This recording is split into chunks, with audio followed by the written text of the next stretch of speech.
This is the Wise Guy Radio Show, a podcast dedicated to the education and advancement of today's artists in the world of glass. My goal is to share an understanding of simple business principles and relationship development that you, the artist, can implement now. Starting with good habits and a solid foundation, you can grow not only as an artist, but also an artistic entrepreneur. Welcome to the Wise Guy Radio Show. You're listening to the Wise Guy Radio Show. By Mountain Glass Arts. For the month of November 2016, Mountain Glass is offering their Boro sale, 40% off Chinese rod and tube. Just put in the code Chinese, CHINESE at checkout. And for all you soft glass nerds, they have their Creations is Messy, 40% off. Just put in the code MESSY, MESSY at checkout. And don't forget, Mountain Glass will be closed November 23rd through November 27th. So get all your orders in before Wednesday. Any other comments, questions, or concerns? Just go to mountainglass.com. That's mountainglass.com. This episode is also brought to us by Glass Roots. Now entering its 8th year, Glass Roots is designed for artists and distributors who wish to do wholesale business with shops and galleries. Located at the Monona Terrace Convention Center in Madison, Wisconsin, Glass Roots showcases the works of over 40 vendors consisting of raw material suppliers, functional and non-functional art, and charitable glass organizations. To stay up to date with Glass Roots, just go to glassrootsartshow.com. That's glassrootsartshow.com. Hey, what's happening? Welcome to the Wise Guy Radio Show, episode number 137. This is J. Michael, your host. Thank you so much for tuning in today. With 17 years of experience behind the torch, I am as excited as always to bring you conversations with artists, sharing their stories in hopes to inspire and entertain while helping you grow your business. And today is no exception. Today's guest is featuring J.D.Maplesden. He's an amazing glass artist, been in our industry for a long, long time.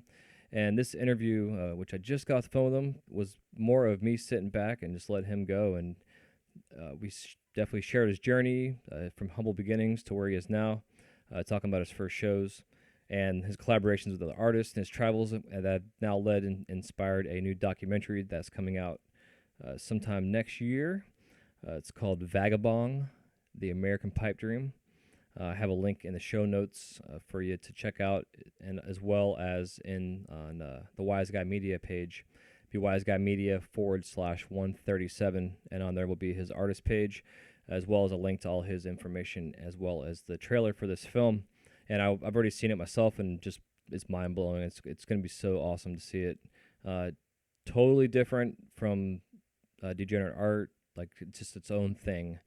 And that's what makes this chat with JD so much fun. He's a very unique individual that is all about learning from others and then finding his own voice and sharing that with the world through his glass and through film, and also coming on this podcast and other outlets that he has. So I won't ramble on too long. I've got a terrible cold going on. And yeah, so I have like no voice. But enjoy this episode, again with JD, episode 137. We'll talk to you soon. Love you. Take care.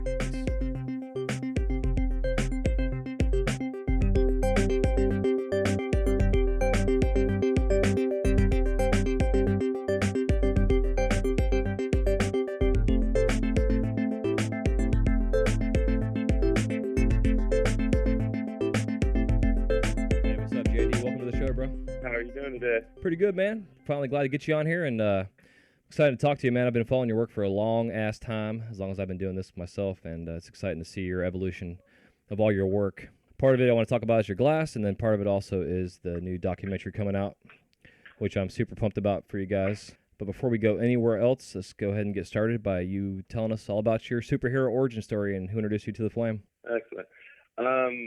Yeah, my name's J.D.Maplesden. I started blowing glass 2001 in Moscow, Idaho, is where I had my first opportunity to learn to blow glass. It had a guy by the name of, his name was John, but he went by Angel. He's, as far as I know, he's no longer blowing glass. He's kind of been lost into the abyss of,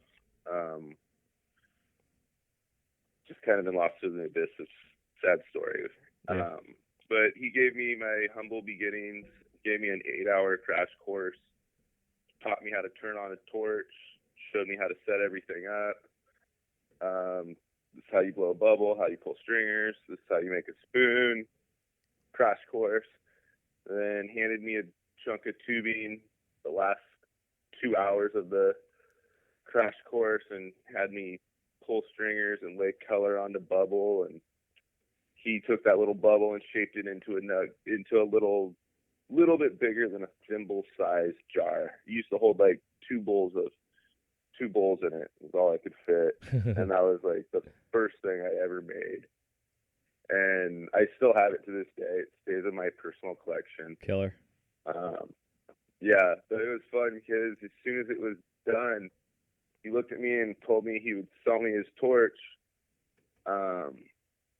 So I ran home, got the money, got everything together, bought the torch, and really had a very small clue on what I was going to do with it. I knew I was going to blow glass. But beyond that, I didn't understand what I had. I didn't understand how magical that torch was and how it was going to transform my whole life. So it was quite an intense experience. When I came home to Spokane, Washington, my best friend at the time, and still to this day, Brandon Welk, taught me how to set the torch up. We went and got regulators, and we got hoses, and we got a box fan, and we put it in the window of the garage. Nice. And we turned on the torch, and then it was like, sweet, let's go get some materials.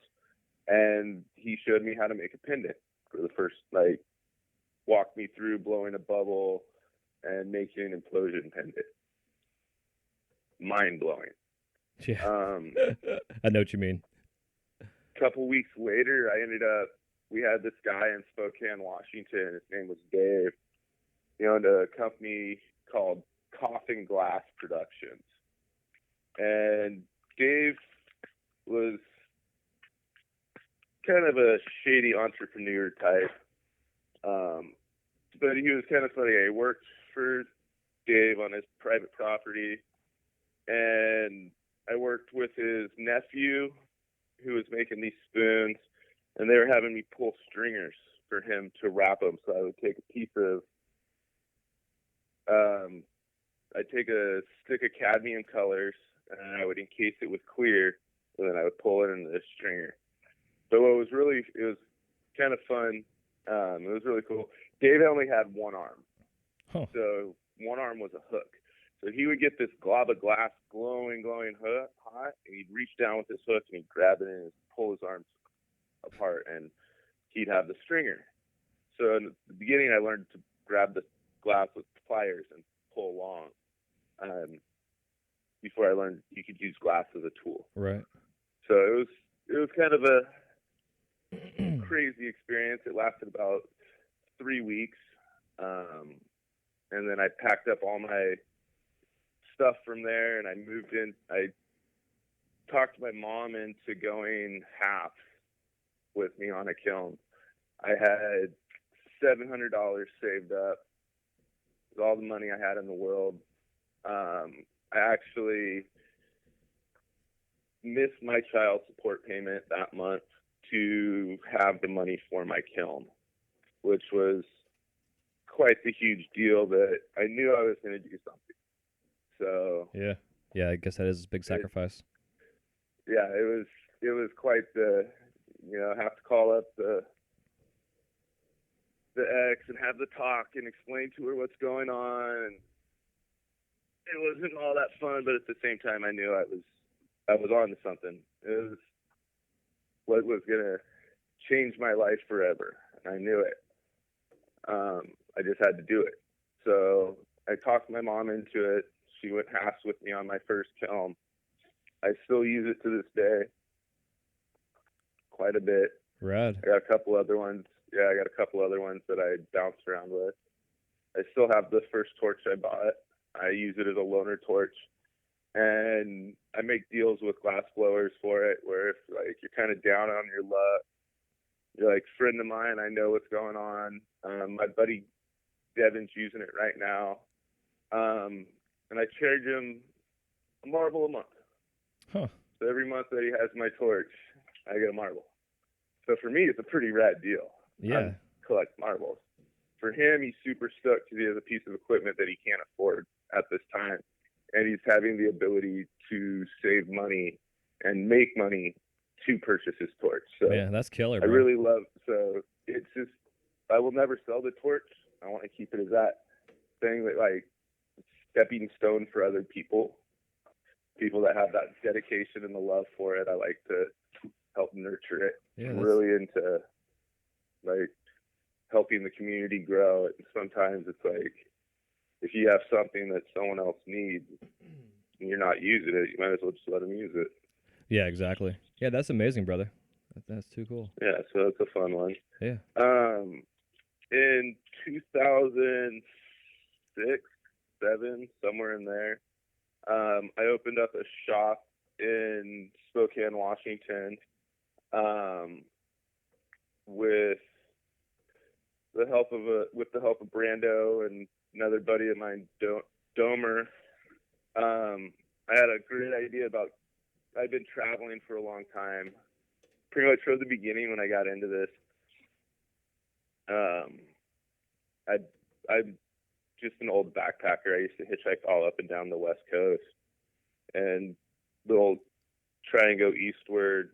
So when I started blowing glass, I didn't understand, like, sitting and, like, I didn't know how to sell glass. We can start with that. Mm-hmm. But what I had learned from example was you grab a gun case and you sit in a parking lot at a festival and people walk up to you and buy the shit. So I was like, all right, I can do this. So I would hitchhike. I would work all month long making spoons, and then I would hitchhike. Usually I get, like, me and another friend, we'd hitchhike out to the gorge in the middle of Washington, and we would sit in the parking lot at Dave Matthews shows, at Fish shows, at, fucking Ozfest. I was at Warped Tour. I went to, like, every show that the Gorge had for almost 2 years religiously. It was like, that was my bread and butter. Yeah, it's awesome. Canadians coming down to go party for the weekend. They need a pipe. Kids flying in from the East Coast. They need a pipe. But it was really dangerous and scary back then. Mostly because of security. Because technically we were breaking the law by vending at these festivals because we didn't have permits, but they wouldn't give us a permit to sell because we were making pipes. So it was like this fine-edged sword where you could do it if you had the balls and you were able to, like, be sneaky enough. Mm-hmm. But at the same time, you had to still risk. Like, I've had to stand there with my hand on my case and, like, look at the guy and be like, you cannot take this. This is my paycheck.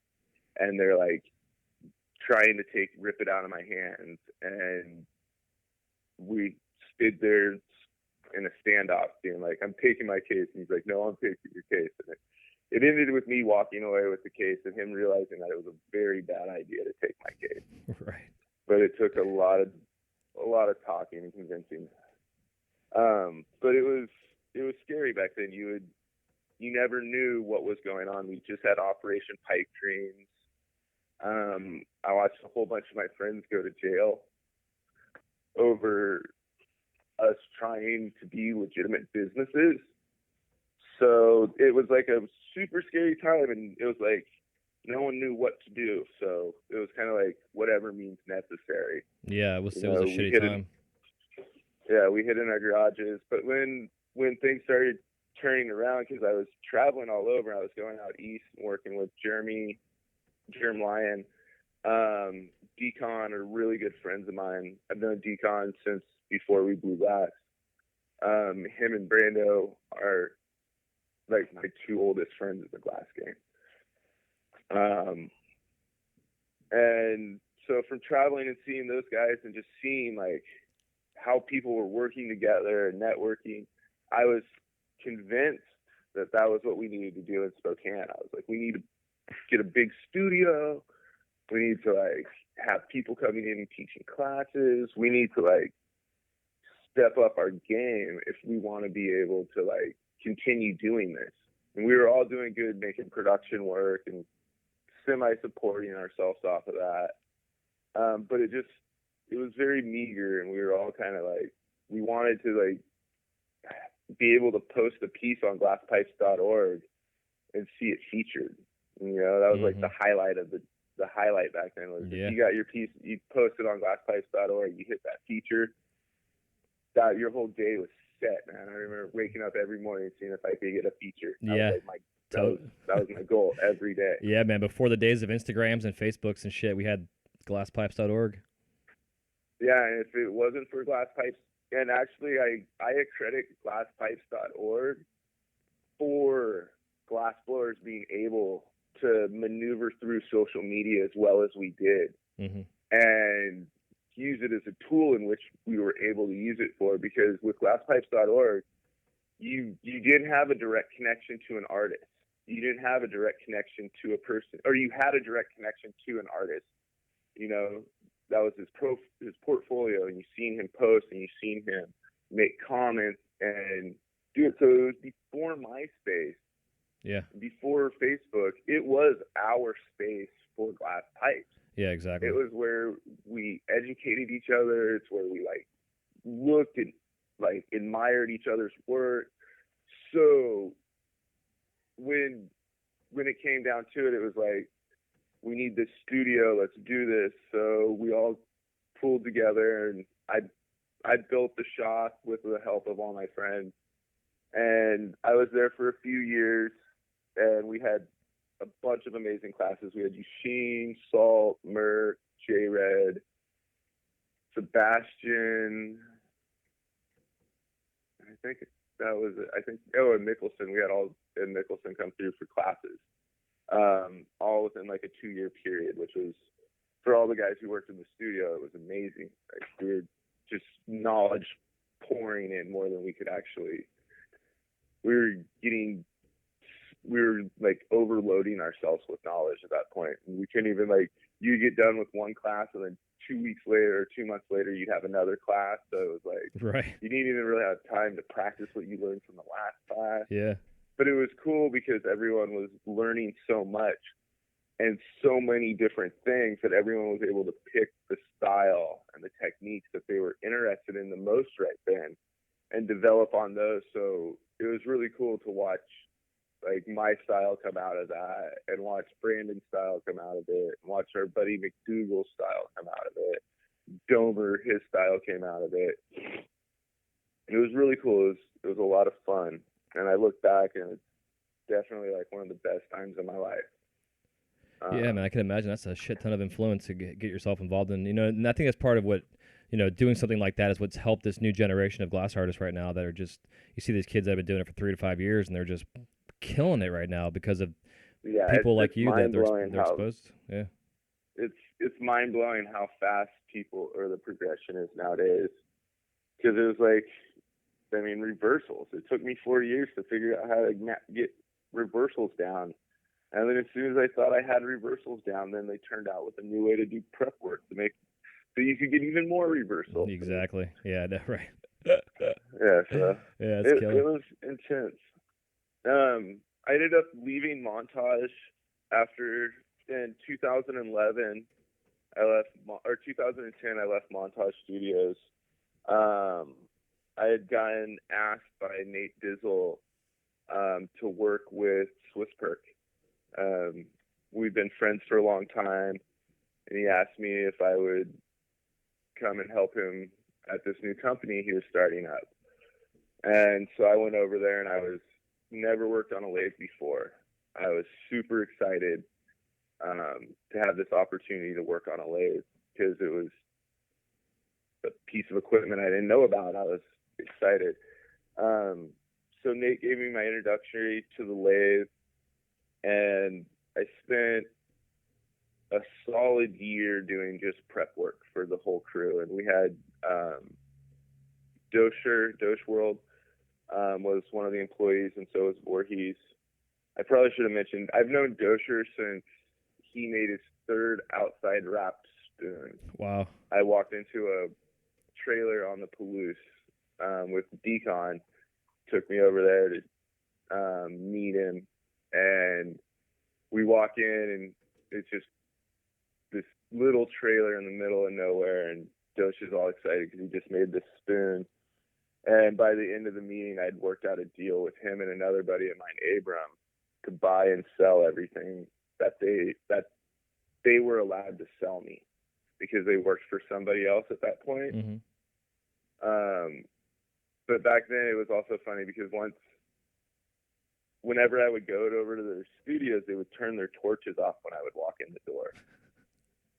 That is funny. So yeah, so that was like one of the things in the beginning that was really funny with a lot of the older guys. You couldn't get into studios. Mm-hmm.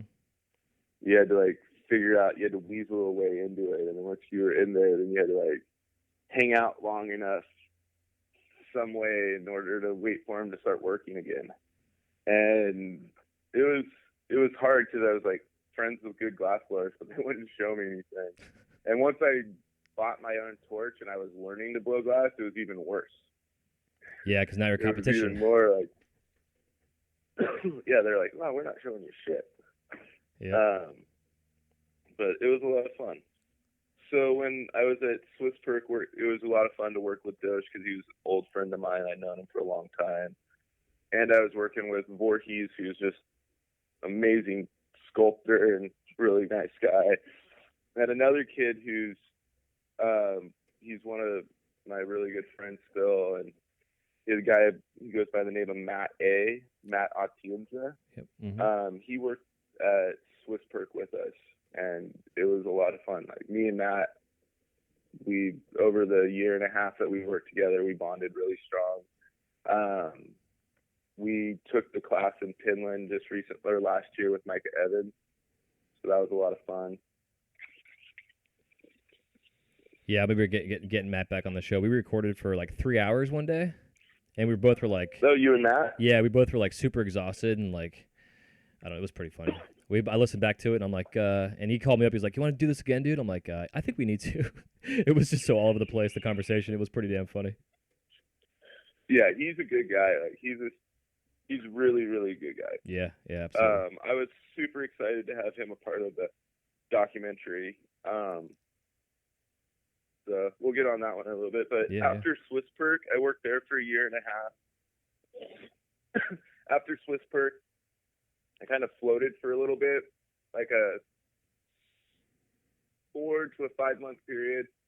I was just kind of in limbo, trying to figure out what I was doing. I'd flown out to Philly and was debating on moving there. And the day I was back in Bellingham, Washington, where I was living, and I was looking, and I was like, all right, I think I'm going to move to Bellingham.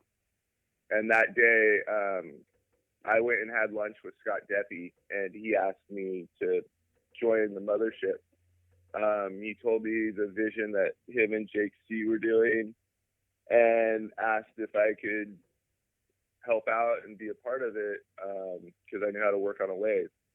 There wasn't a whole bunch of people in town with lathe experience, and I've been friends with him for 15 years at this point, or at that point. So it was like we were hanging out all the time. He asked me to work, so it's kind of a no-brainer. It was like the dopest shop in the country, right? At the time, it had like the heaviest hitters, like on one team, in my opinion, in a studio that's been around. There's some heavy hitters in a couple of the studios nowadays. Everdreams and Portal definitely are amazing, but without the influence from Mothership, the original Mothership crew, which was Scott Deppy, Jake C, Quays, T-Funk, Dosa, and Punty, the industry wouldn't, in my opinion, wouldn't be where it is. Scott's been one of the biggest influences, or not biggest influence, he's been a major influence in the industry for a really long time. There's a lot of stuff that he's done that nobody knows that he was the one who started that. Right. No, I completely agree. It's like we wouldn't have laser, or it's not that we wouldn't have had it. It's like we don't know when someone would have discovered laser etched Dicro if it wasn't for Scott. Dicro coated tubing, it was Scott's idea. You know, the reason why we're pulling colored tubing out of furnaces is because Scott had that idea and wanted that product. And he talked with Abe at Narstar and they made it happen. So there's so many tools. I mean, that's just 3 things off the top of my head right there. That's just like he's directly responsible for. And so to have the opportunity to work with that guy, it was a dream. Like it was unbelievable. I still like get goosebumps thinking about those days. It was a lot of fun. Yeah, man. I remember when he first came out, dude. It was like we had a shop going before Operation Pipe Dream. This whole thing went down. I had like 7 of us in there working, and the guy who was my business partner, he was really good friends with Abe Fleischman at the time. And he comes flying downstairs. He's like, "Holy shit, you guys got to check this out." And he brings his laptop down, and Abe had sent him some pictures of Scott's newest work then. This is like probably 2004, maybe, something like that. It was like right Scott had just gotten really going, and he was showing us like his color work, like some of the like pyramid weird like chains and shit he was doing at the time, you know? And we were like, I'm ready to tap out now. Like, what the fuck? You know, it's amazing, like someone like that just shows up to a shop, and then you get him under like Marcel and Jason Lee, and then all of a sudden just changes the entire spectrum of our industry. I mean, like you're saying, his influence runs deep in so many areas, not only to mention quality and glass, but and pricing and the way that our industry's gone. You know, like I was hearing people paying $10,000 for pipes. I'm like, are you fucking kidding me? And then they showed me a mothership. I'm like, okay, oh, Jesus. I the very first piece that I ever seen from Scott Deppie in person. We were at a festival. I'd been up all night long, tripping around, having like a great time. And my buddy who lived in Bellingham was like, "Yo, that's Scott Deppie. He's the dopest glass blower out of everybody." And I was like, "Sweet, let's go meet him." And when I walked up, he was like, when we walked up, my buddy, he kind of recognized, so he started talking with us. And my friend asked him if he had anything available. He's like, "I don't have anything available to sell." He's like, "But I brought this piece to show off." He's all, "Check this out." And he pulls it out, and it's massive. It has this like solid color stacked sections around the top, these huge canes on the side, just the gnarliest piece I'd ever seen. And at that very moment, Daniela, his wife, yells his name because he had to do something with his son Kynan, and he just doesn't know me at all, just shoves the piece into my hands and is like, "Hold this," and he runs off, and I'm just like standing there with this. He just told me it was sold for $4,000. This is in 2001. It was right before I learned to blow glass. Like I got my first introductions just right after this. And he shows me this piece, and I was just like, I had a hold of that thing like a fullback. I just both hands over it, like under it, over it. My buddies are all trying to swarm in to get a look at it. I was like, "Get the fuck away from me!" All right. I was like, "Don't touch this. I'm not responsible." So, but he came back. We hung out, and still to this day, it's one of my favorite pieces ever, just because of that. And it was just from that moment on, every festival we seen each other, we hung out, and we got to know each other over the years. And then working with him was a lot of fun. And when I started there, Mothership was an artist shop. It was Jake and Scott's shop, and everybody else worked there was more or less like an apprentice of Scott. Actually, they were all Scott's apprentices at that point, and they were helping Scott with projects and doing a whole bunch of really cool shit. They were in the processes of developing the line and all that stuff, and Scott and Jake were just like head deep in trying to figure out new designs constantly.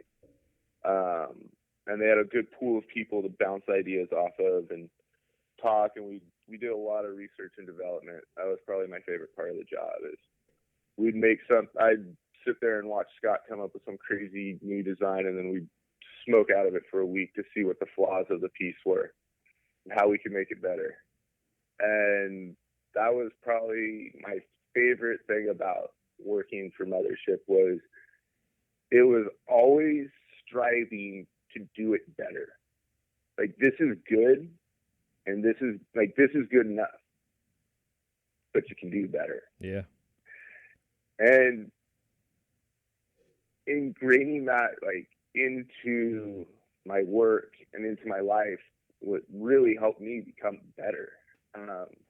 Not only as a glass blower, but even as a person, being like, making sure that if I walk into a situation, when I leave that situation, I try and leave it better than it was when I got there. So, like, I'm really big into, like, when I go to people's studios, I always like to try and, like, leave the shop nicer than when I left. Like, I always make sure I clean my space real nice and tuck up. But if there's like, oh, we need a quick connect for the regulator, like, I'll just go and buy those, and then I donate them to the shop because, you know, the next guy who comes through is going to need that. Yeah, that's killer, dude. Hell yeah. So I think that that's like it's a small symbol of appreciation, but at the same time, it really does mean a lot to people.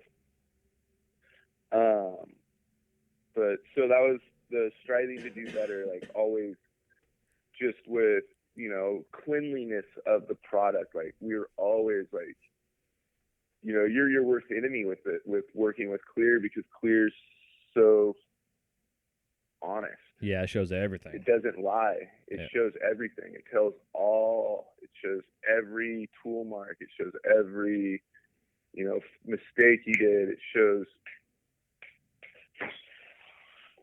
everything. So it was a lot of fun. I learned something almost every day when I worked there. And I was there for about 2 years, or a year and a half, a little bit longer. I worked there. It was greatest time. Met a lot of really awesome people through working in that studio. Was able to grow connections with people, or relationships with people that I had known before the shop. But really, that was like an area where we came together and grew up a lot. And to be a part of that was really cool, because, like I said, when it started, it was an artist shop. Everyone there was like creating art and doing all this cool stuff. So when I came on with a guy named Davin Titland and a kid named Cody Olson. And Cody and Davin were technically the first two hired, and then I was the third one hired. And it was the three of us were the team, and we had to figure out a lot together. And then we watched the team grow, and it was a lot of fun, a lot of trials and tribulations when you start bringing more people into a small studio. And then it was also really interesting to see what was an artist shop transform slowly into a production glass studio. It was a very intense transition for a lot of the artists. You know, everyone left their ways and settled where they are now. And as an employee and as a worker, I had to separate myself from the artists. You know, I was there to work. I wasn't there to hang out and smoke weed the whole time and relax. Yeah. I had to actually punch a clock and turn around and go to work. And then when I got off work, I could hang out and we could smoke and we could do that. But then you're working, and I kind of want to go like play on my own stuff, because in the beginning, I couldn't make my own work there. I had to rent a bench space across town, so I would work my 40 hours all week long, and then any spare time I had to go across town and blow my own glass. Oh, interesting. So because there wasn't bench spaces. All we had was a couple of lathes, and we were running them in shifts. If I wasn't on it, then Scott or Jake were on it. Right. Or Davin was on it. So it was, you know, we didn't have a whole bunch of equipment back then. it was still, figuring out what it was going to be, and it was exciting.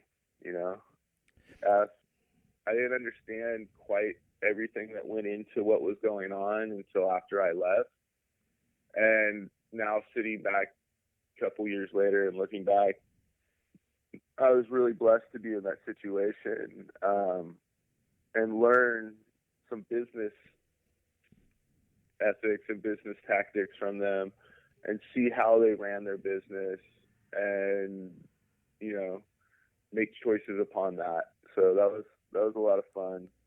I think I came out pretty well from it.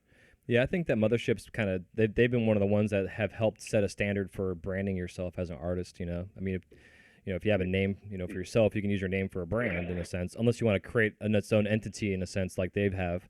But it's pretty amazing, bro, that you had that, to be on the ground floor of that foundation for them. And then, like you're saying, you can step outside and feel blessed to be a part of that beginning creation. That's now, I mean, they're like the Maserati of our industry. Yeah, it was pretty cool. 2013 when we went to the AGE show, and Mothership won most innovative product of the year with the Fab. It was one of my most surreal and crazy moments ever in life. Being a part of all of that at that moment, it was really intense, and there was a lot of fun and a lot of excitement. And honestly, it as much excitement and as much craziness as there was with all of it, it still had a lot of hidden dramas.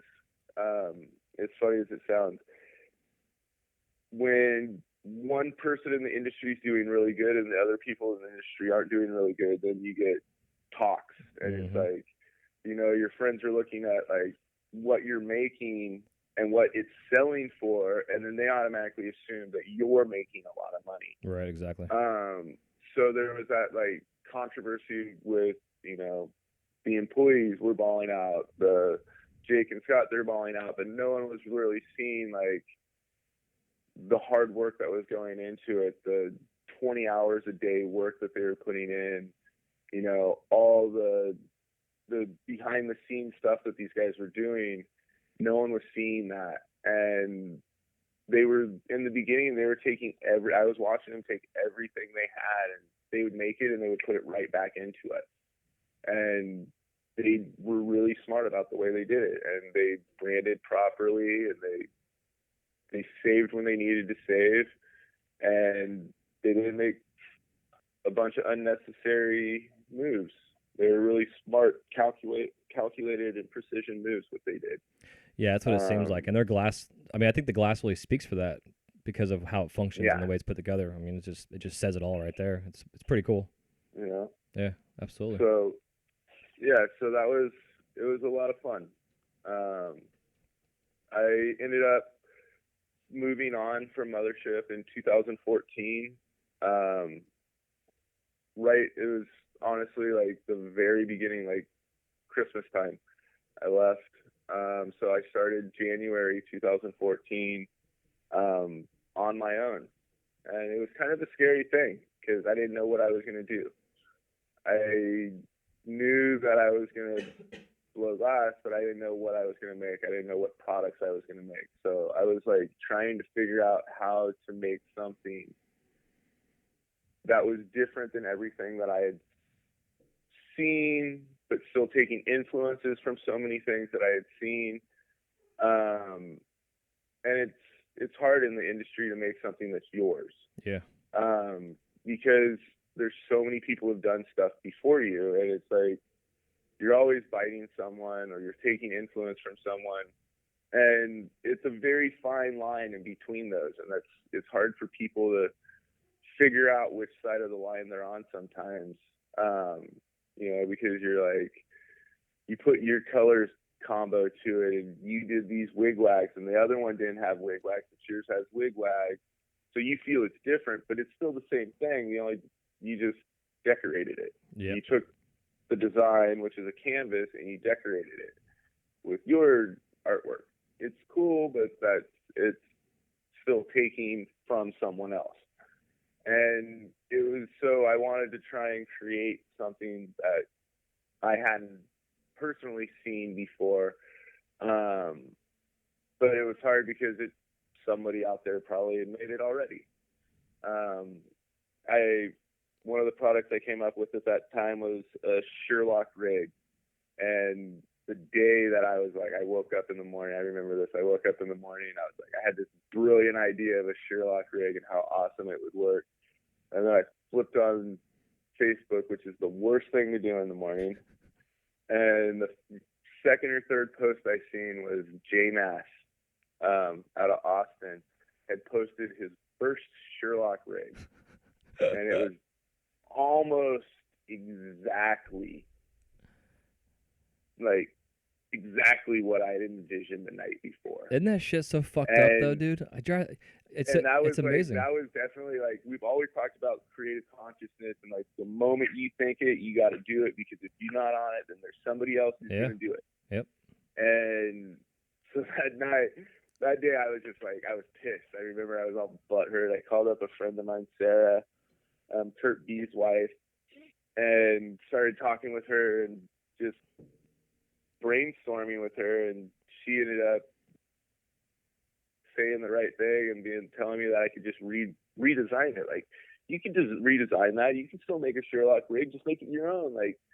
Change some things up. There has to be something you can do. And I figured out, I put a little beaker underneath the Sherlock and ran the shower head through it. And it was extremely technical. I'd never seen anything like it before. None of the artists that I was showing it to had ever seen it before, so I was super excited. I was putting a lot of time and energy into my Sherlock rigs. And then there was that moment when I was sitting there smoking with a friend of mine, and I had this idea for a piece, and I was like, oh, it would be awesome. I could do this.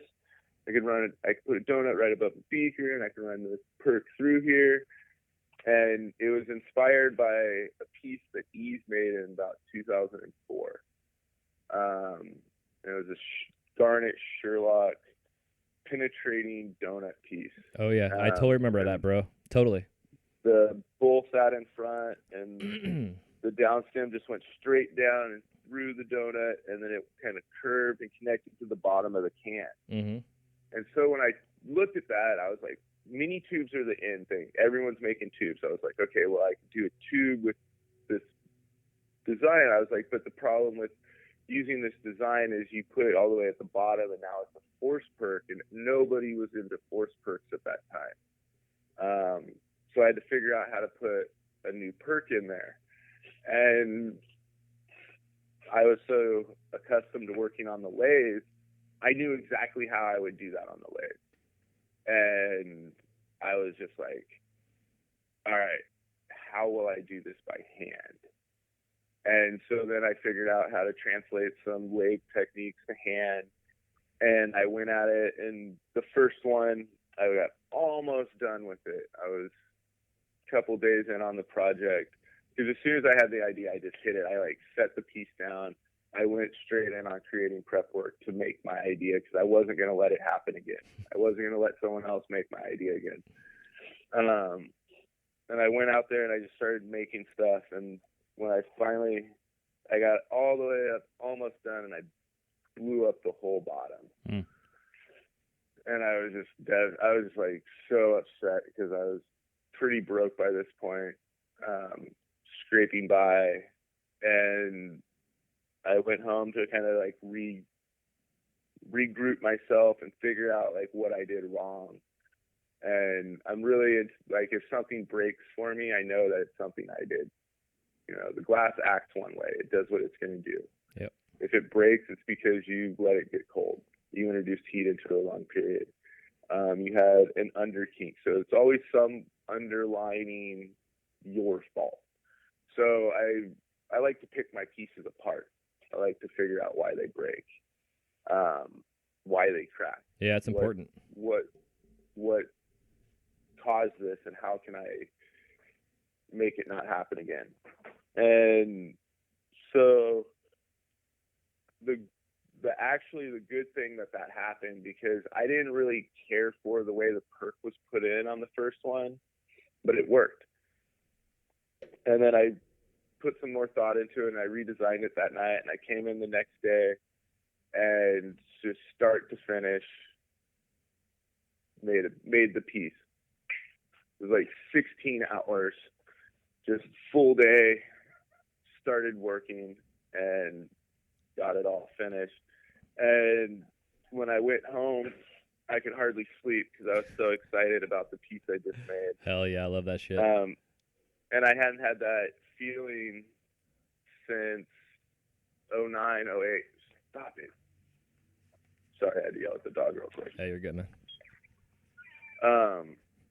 It was like this whole new feeling. I was all excited, but I was really excited about the Sherlock rigs I was still making. But this tube was super cool.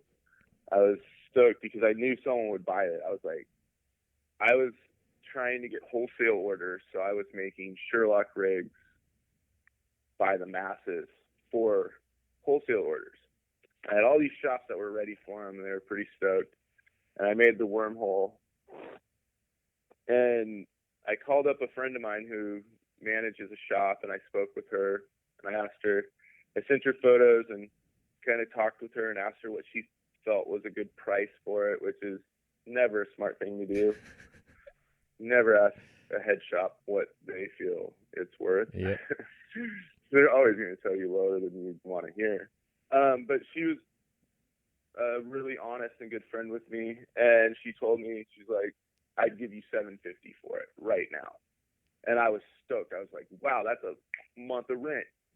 Like, I can pay rent for a month off this one piece. I've never made something that I could pay rent for in one piece. Yeah, it's amazing. You know, at that point, I had never made and sold anything over like $1,000.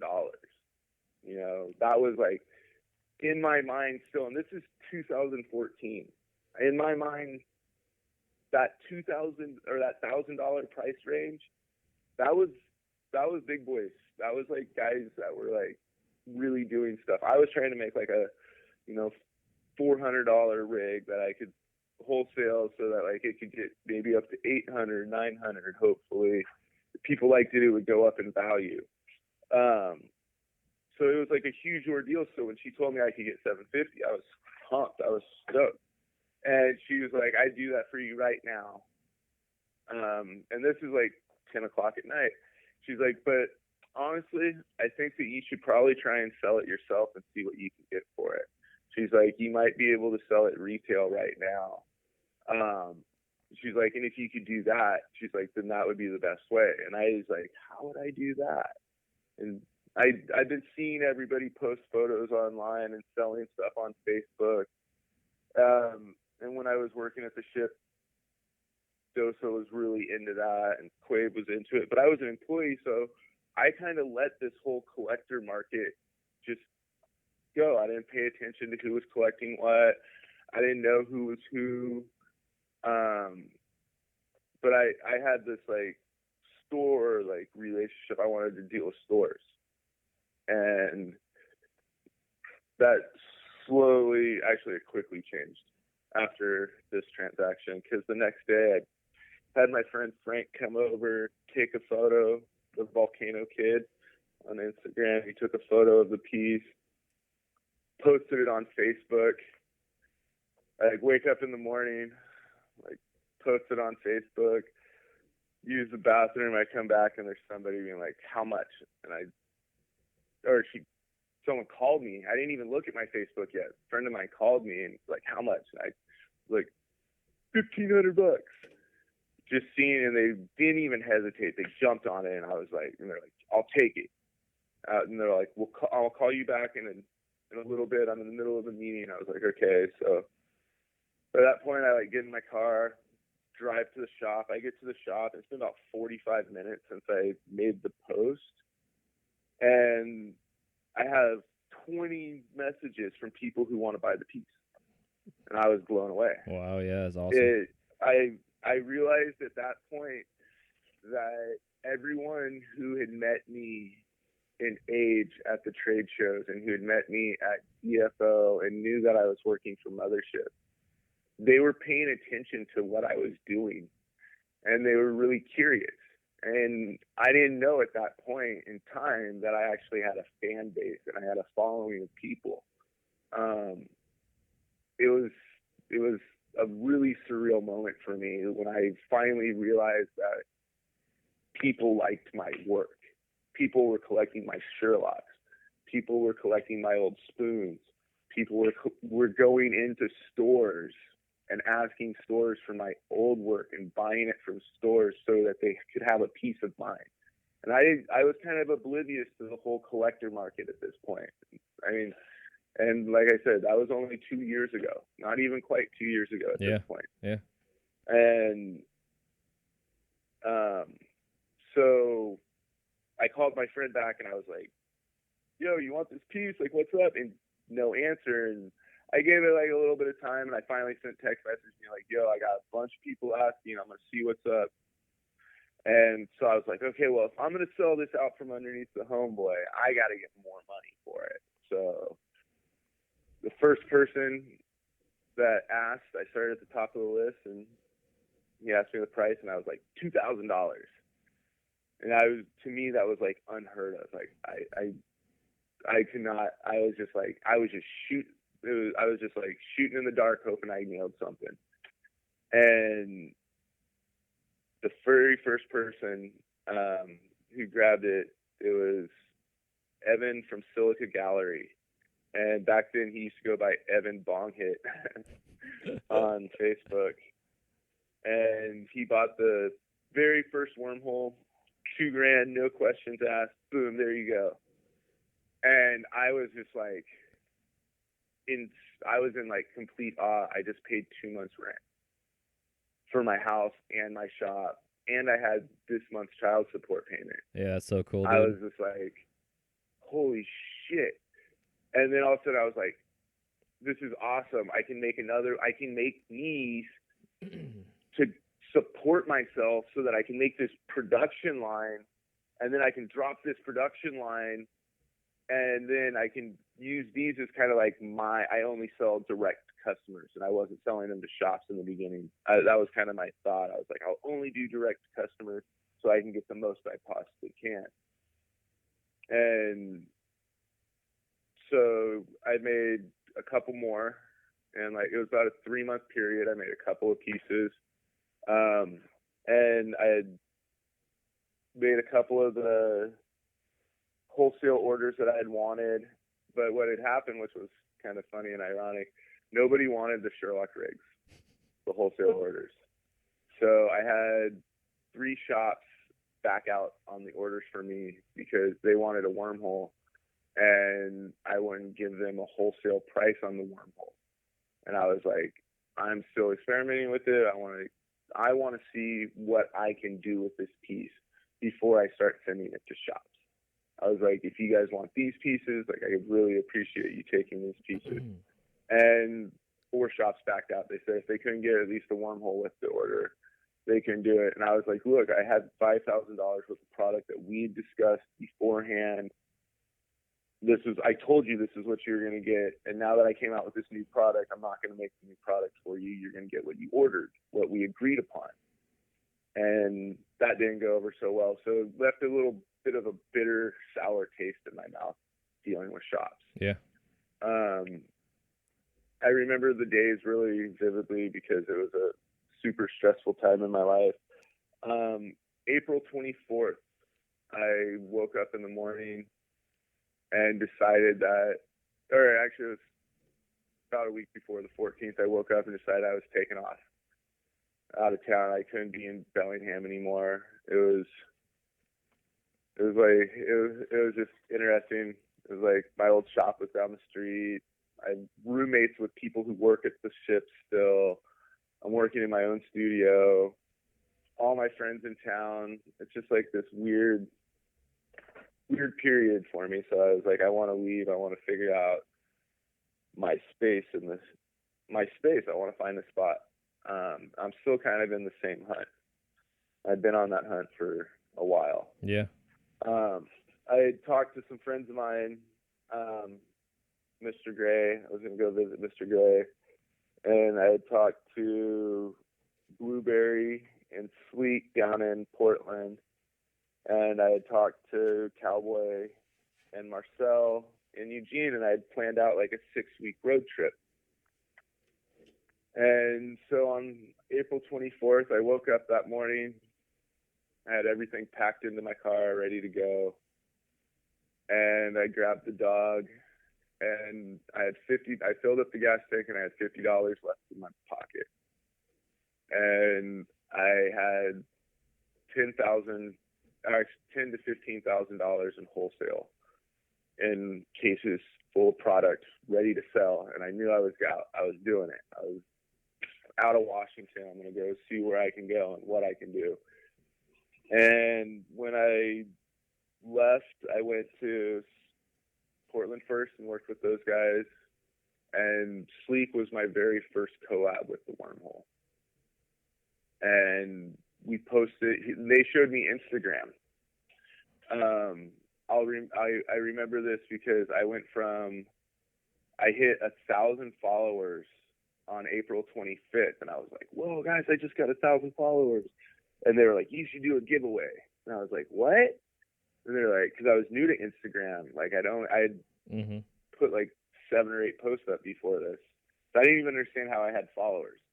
And they started explaining it to me, and they kind of taught me how to use social media, more than glasspipes.org right. and Facebook. And so at that point, I wasn't watching television. I wasn't playing video games. I was blowing glass really hard every day, 16 hours a day, every day, sometimes 18 to 20, just trying to get ahead, just trying to get this shit figured out. And when I did my first giveaway on April 25th, and I gave a Sherlock away, and then I was just like, I turned Instagram into it was my video game. It was my, how many likes a day can I get for this photo? How many comments can I get into, like, for these pieces? And I started kind of feeding off of that, which I feel a lot of people do in social media, whether they want to admit it or not. Right. I started getting really excited about, like, hearing back how people loved this new collab or that new collab. And it was really fun to be, like, selling work that way. When I came home from my 6-week road trip, I was like, I'm out. I had like 3 months left on my lease, and I was like, I got to figure something out. So I ended up finding someone to sublease my apartment for me, or sublease my bedroom and the house for me. I put everything into a storage unit, and my goal was to find a new place to live. I was going to find a shop to be at, and that was my goal. And I decided that I had this amazing opportunity because I'm friends with so many people in the industry over the years, going to these trade shows, and just, you know, as the employee of a really big shop or a big company, a lot of people that had big names that I had known really actually reached out to me and, like, talked with me and got to know them better. And because they respected the work that I was doing. And it was really cool. And I had all these friends on the East Coast, from Decon and Germ Lion, going back and forth to Philly for years. And they were all like, come out and visit us, come hang out. So I took 11 months and I went to every city in the country I thought I might want to live in. Oh, that's badass. And yeah, it was this awesome opportunity. It was like me and the dog. And at a certain point, I got some friends to watch my dog for a few months, so I could so I could fly out east and do those things. And right at that time, all this was happening. I got asked to be a part of Pipe Classic, and I was like, "Sure, I've never been in a competition. What do I got to lose?" And so now I had a goal on my road trip. It was to get to Vermont. at this time to compete in this competition, but I had no idea what I was going to make. So I bounced around, traveled around, came up with some ideas, went, hung out with Kurt B at his studio where I did my practice runs. And the whole time I was just really into the social media. My following was getting bigger and bigger every day. I was just like watching it grow. I actually had it all mapped out. I went from 1,000 followers April 24th, 2014. I had 1,000 followers on Instagram. April 24th, 2016, I had 39,000 followers that I had gained. I was 500 away from 40,000. Jesus, dude. So I amazing. gained almost 39,000 followers in a 2-year period off of just being me and living my life and having people get interested in it. And it's very surreal. It's super crazy to think that, like, you know, someone from a small town in the middle of nowhere without a high school education, you know, 2-time felon with a 19-year-old child, was like, all of a sudden, like, people are following, people are like interested in what he's doing. Like, it was overwhelming for me, to be honest. Yeah, man, but you know, if you look at your journey though, so like up to this point, you definitely put the work in though. I mean, like you put out yourself in the right circles and the influences, and then like you said, you know, you went with Mothership, you went there as an employee, and you didn't go there. I mean, you were an artist, but you were still an employee, and you understood what your fucking role was. If you wanted to be there as an artist, it wasn't going to work, and because of that, that's one of the things that I don't think a lot of people understand is like knowing your role when it comes to those things. Yeah, you have to. I probably wasn't, to be honest, probably the best employee. I'm a little headstrong and stubborn, and I like to argue from time to time. It's all good, but you lasted long enough. So yeah, we butted heads a few times, but every time it was always like at the end of the conversation we were friends and we were able to like go on. Mm-hmm.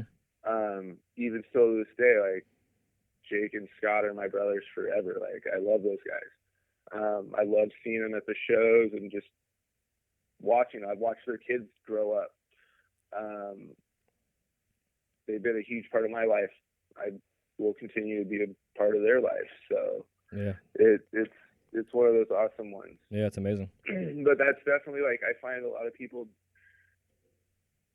what happened was with that whole social media thing is there's a lot of, like, everyone seeing us blow up. They see that this is the product that you make that sells. They didn't see the groundwork that went into getting your name built to where that product was able to sell. Yeah, exactly. Yep. And that's a lot of times, like, as much as it is the artist that, like, kind of, like, sets his prices and does that, it's really, I've learned that our price points and all that is really determined off of our collector base. They have really set a lot of our prices. And sometimes it's not always, you know, in everyone's case, the most beneficial thing. Sometimes it puts you into a price point that then makes you unobtainable for the majority of collectors. But they still want to be into your stuff, so you got to get something for them. Yeah, exactly. But yet you're not making anything in their price range. So the most logical thing to do at that point is go for clothing. You start branding yourself. So that was why I came up with the suspenders. I had hurt my back and went to a doctor and was complaining about all these sciatica issues I was having. And he just took one look at my baggy pants, my tight belt, and said, take that belt off, put some suspenders on. I was like, what? He's like, try it out for a week and come back. I tried it out. My left leg would go to sleep in 5 minutes if I sat down. My belt was so tight, pinching on my nerves, I found out. Huh. So putting these suspenders on, I had this, like, free momentum. My sciatica wasn't getting pinched all the time. Like, even wearing sweatpants with that little bit of pressure messes with me. And so I switched over to suspenders, and it's been about 9 years now. So 2014, I was trying to figure out how to brand myself, and I was like, I don't want to make a fucking t-shirt.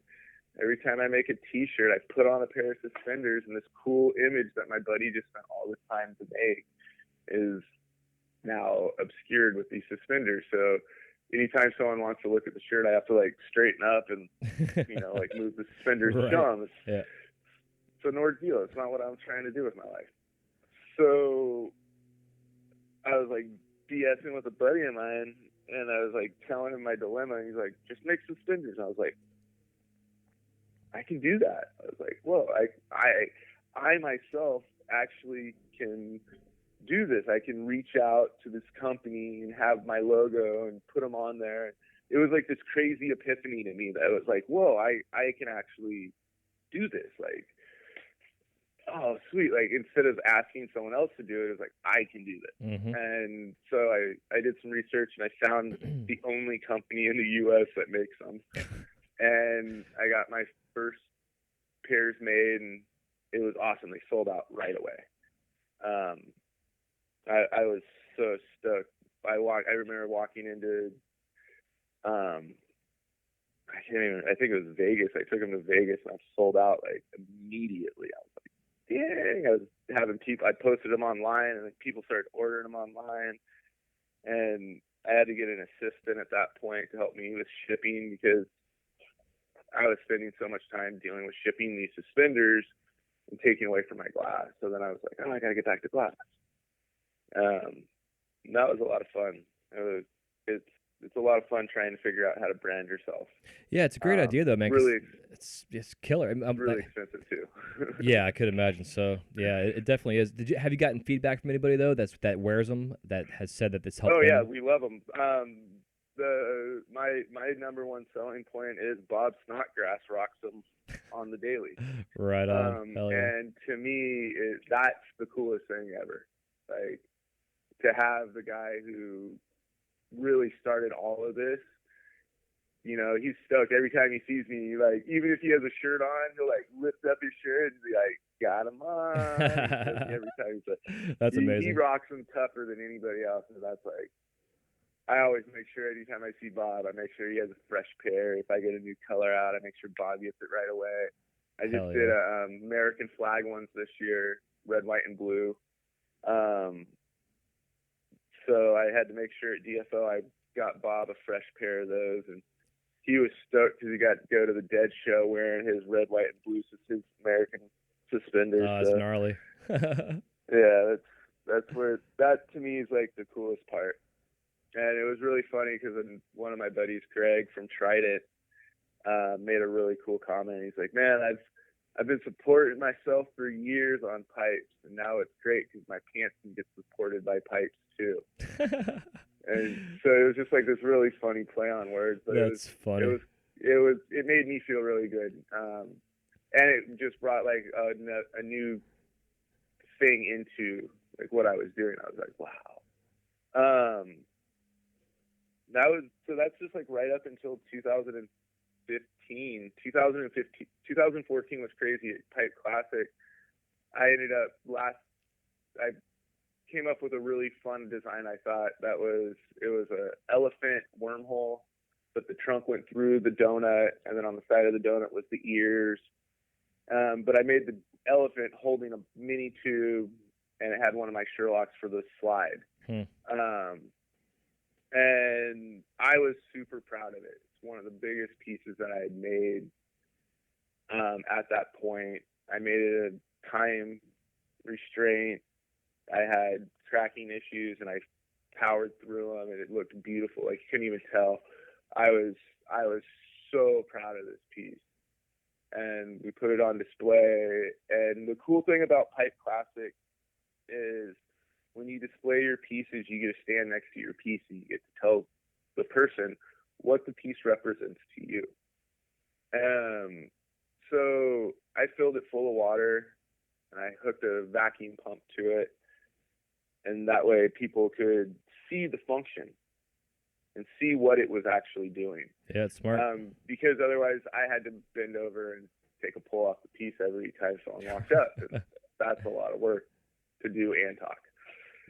So I was displaying it. I was really proud of the piece. Told everyone what it represented to me. It was kind of like a play on Dumbo. My goal was I wanted to make a pink elephant. And I wanted him to be drinking off of a beer bottle. And I was going to make a little circus hat for him with a feather dabber. And that was my mind was I was making Dumbo the pink elephant from the Disney movie that I grew up with and loved. And I was completely heartbroken because I couldn't get pink in tubing. And there was no way that I could do this project without having pre-pulled tubing. Mm-hmm. I just couldn't coil pot it in the time restraint. And Troutman Art Glass at that time was making the pink lollipop and the purple lollipop, and they were calling them transparent pink and blue, but I was calling them tranny pink and tranny purple. And I made the mistake of saying that in public, and then it got posted all over line. I was like, God. "Oh, you're it." No, guys, we're not really calling it that. So that's when they deemed it lollipopping. That's fucking hilarious. Yeah. But it was funny because it was like a whole bunch. It wasn't just me calling it. It was like a whole bunch of people calling it because that was the way it would show up on our labels. Oh, yeah. I know what you mean. Yeah, totally. So you're like, just started this funny joke. And so I was talking to Jenny, and she pretty much peed in my cornflakes and told me that she couldn't give me pink tubing. And I was devastated. And she's like, but we do have some purple. And I was like, what? She's like, we haven't released it yet. Like, if you want, you tell me the sizes, that we can get that pulled for you in time. And it was just like a thing of they would have done the pink for me, but they didn't have the pink pots ready. So I was like, all right, let's go with purple. I'm going to have to rethink this. And I was like, well, the really great thing was purple's my favorite color. So I was pumped about purple because I really like purple. And then I started thinking, I was like, I can't do a purple elephant drinking on a beer bottle because that's not going to register with people. Mm-hmm. Even though I doubt that the pink elephant drinking on a beer bottle would register Dumbo with half the age group that was at the show. Right. So I was kind of like stumped. I was like, oh, what to do? And I kept looking at the piece, and then it just kind of came to me. I was like, I should just make a mini tube. I was like, kind of use the elephant. The wormhole was like the new design I was doing, but then the sculptural aspect of the elephant was completely away from my normal style. So I wanted to bring something that was my style into the piece, and I was really into fume work. One of the techniques I was known for at the time was, and still am, is for this one spin rake pattern that I do. And I decided to make a mini tube in one of my Sherlocks to go on the piece, and I practiced, and it worked out great. By having the mini tube in the front, it made it a double bubbler. So interesting. It's like the mini tube had a down stem, it perked in the mini tube, and then it perked inside the body of the piece. So that was why I had the air running through it, so I could show this and explain to people, that the purple elephant, where my idea came from. I was like, it was going to be like childhood pink elephant, but I went purple and kind of gave the same spiel, and everyone loved it. And I got second place, which was fucking awesome.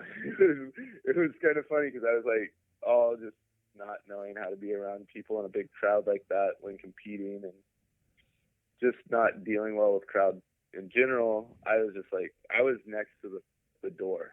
I was ready for this to be over.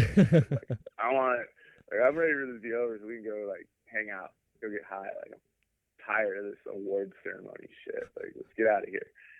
And they called my name, and I was just like, are you what? And they're like, second place, come on up, JD. And I just remember looking to my left, and Jock and Elbow were both right there, and they're really good friends of mine.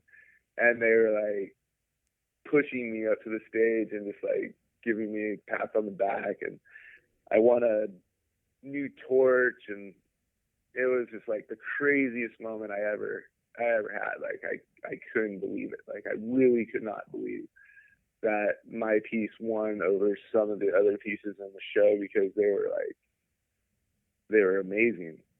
And it was super fun. That night I watched my piece auction off I watched my solo auction off for more money than I'd ever sold a piece for. Amazing.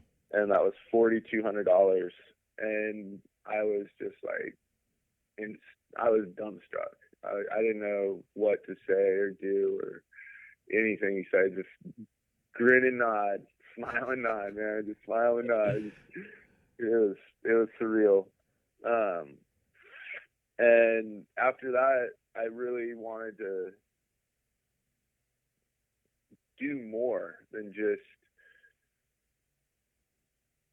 make the same piece over and over. But at the same time, I wanted to make this piece over and over. Right. I know that conflict. I had just gotten asked, Micah Evans was setting up a class at Penland, and he told me about it, and I asked him if I could be a part of the class. And he told me to apply for this scholarship, and I applied, and I got accepted for the scholarship. And because I wanted to go down there and work with Micah, and just kind of like, the dude's amazing. He's like one of my favorite glass blowers. He's another guy that like has been extremely influential and behind the scenes in a lot of stuff that a lot of people don't know about. You know, without Micah's designs, you know, there's a lot of artists that wouldn't be doing their style right now, or their shapes and their perks. You know, definitely can say Mothership took some influence from Micah, and if it wasn't for some of his designs and Swiss perk, a combination of the two, you know, the Fab wouldn't have came about.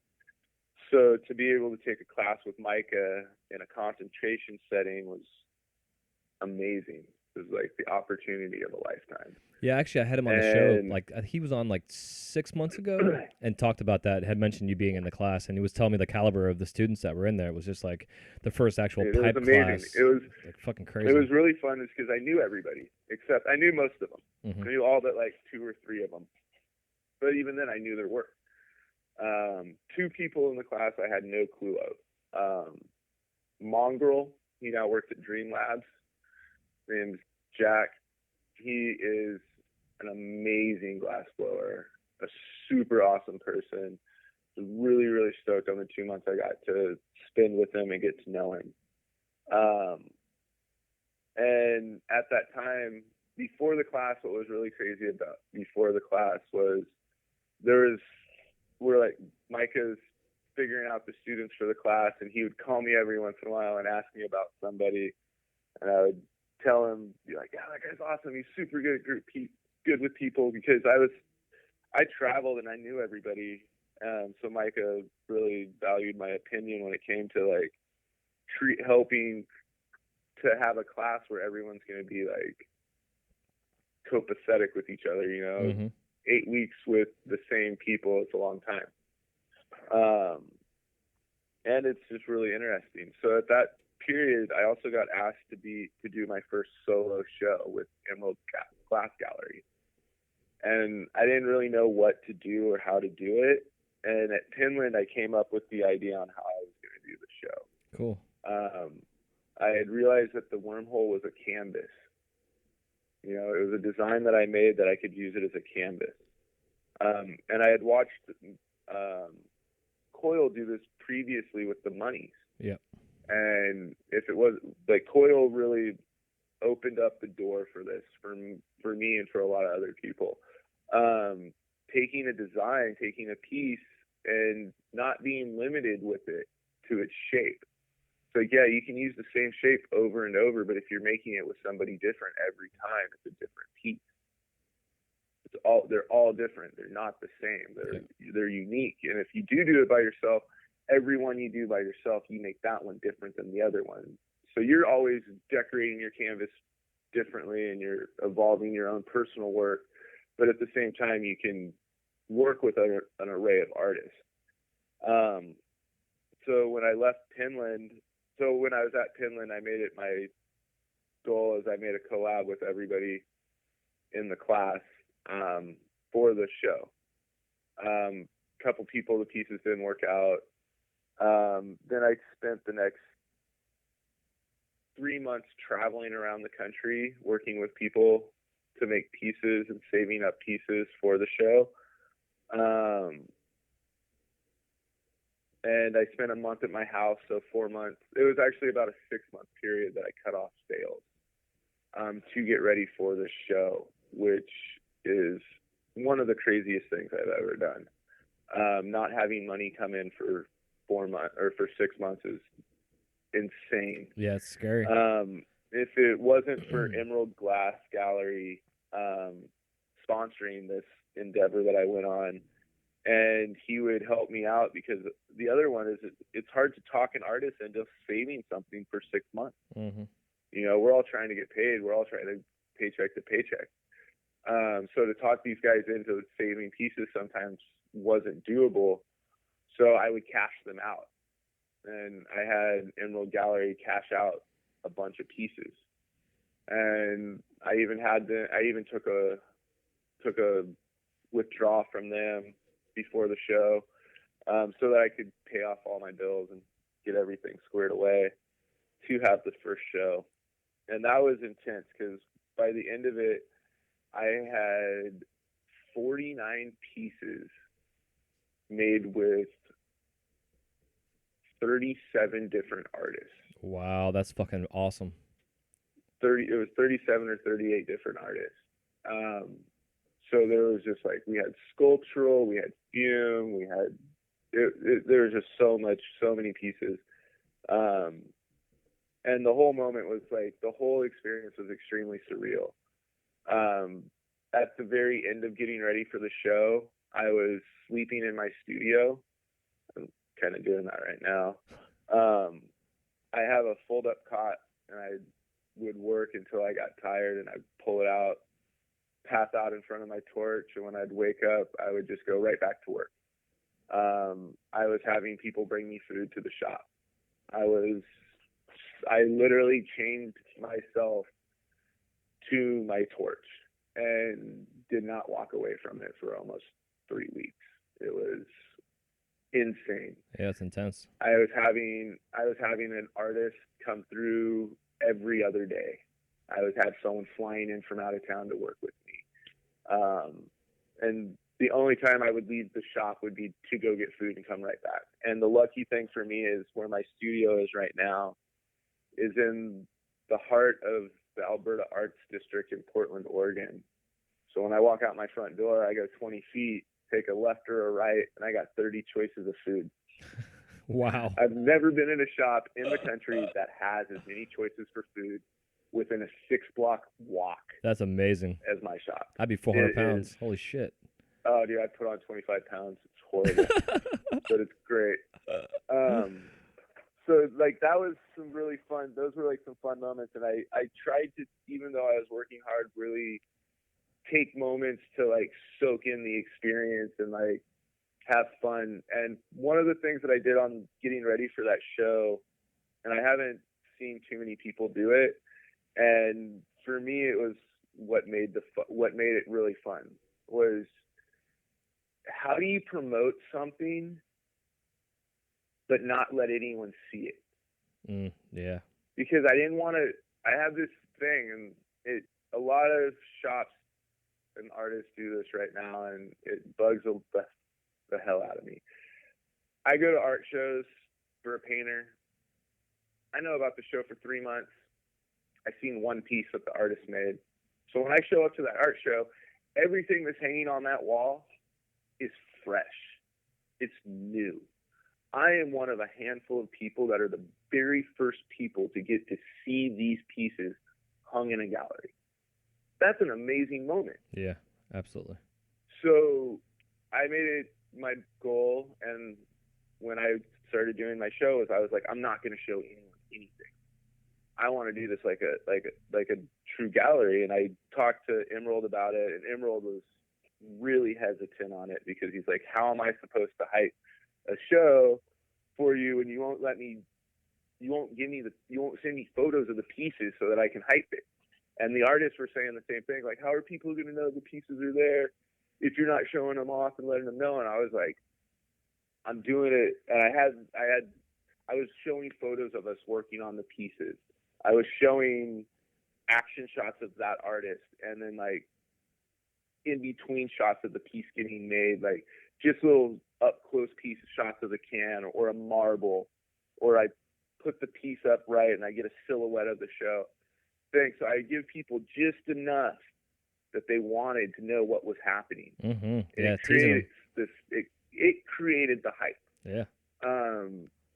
Because everyone wants to see what's going on next. It's like they want to be part of the new thing. And if nobody knows what it is, then it's like you're on the same playing field with everybody. So it's in your best interest to get to the show first. Because if you're first, then you get first choice. Yeah, no brainer. Exactly. Yep. Smart. So, and it really paid off well because, I mean, at the opening of the show, I think we sold half the pieces. We sold 24 pieces opening day, and then Reed ended up selling the rest Emerald sold the rest over the next few months, which was nice because it was like a steady flow of income coming in for me. And during that time, I'd made like,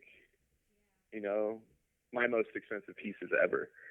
And when one of my solos sold, I was just like in this complete dumbfounded awe, like glowing moment in life where I'm just like, I'm now able to like, at that very moment, it was the first time in my life I ever broke even. I was able to go back and pay all my back child support. I was able to pay off my student loans. I was able to like take care of all my bad debts. And for the first time in my adult life, I was at zero. Yeah, bro. Congrats. That's fucking awesome. That, thank you. That to me is a huge accomplishment. Like, yeah, it is. I was, pretty down with a lot of that stuff. And California has a weird thing with child support where they have interest on it, so it stacks. So it was like to a point to where it's like, I've paid, 31 years of child support, and my daughter's 19. Wow. That's fucking, yeah, I thought Florida's child support laws were fucked up. That's crazy, dude. Holy shit. Yeah. I had to, in one lump sum, take almost my whole earnings from the show and give it all away in one chunk. Yeah. But then I got to walk away with my head up. And yeah, exactly. It was the most amazing feeling ever. And that's also one of those things where everyone in this industry sees, like, you make a lot of money real fast. And they're like, he's making money, he's doing good. And they don't know the behind the scenes. They don't know like what it took to get to where you're at. And like, how many times did you sacrifice, doing something for this or that? And it was crazy because for the first 8 years of my daughter's life, I was crazy. I didn't know where I was going. And then 4 years into it, I found glass. And then 4 years later, I was able to actually support myself, and then, didn't miss a payment for 10 years. But I wasn't able to pay the back. And that bit me so hard that it was quite the crazy moment. But from that moment, I had bought a round trip ticket to Spain because I had talked to Slinger after the show, and he'd given me a congratulations and told me how proud he was of all the hard work I did. And he told me about he was going to the European Flame-Off, and I was like, wow, that sounds awesome. I'd love to go. And he was like, get your passport and you can go.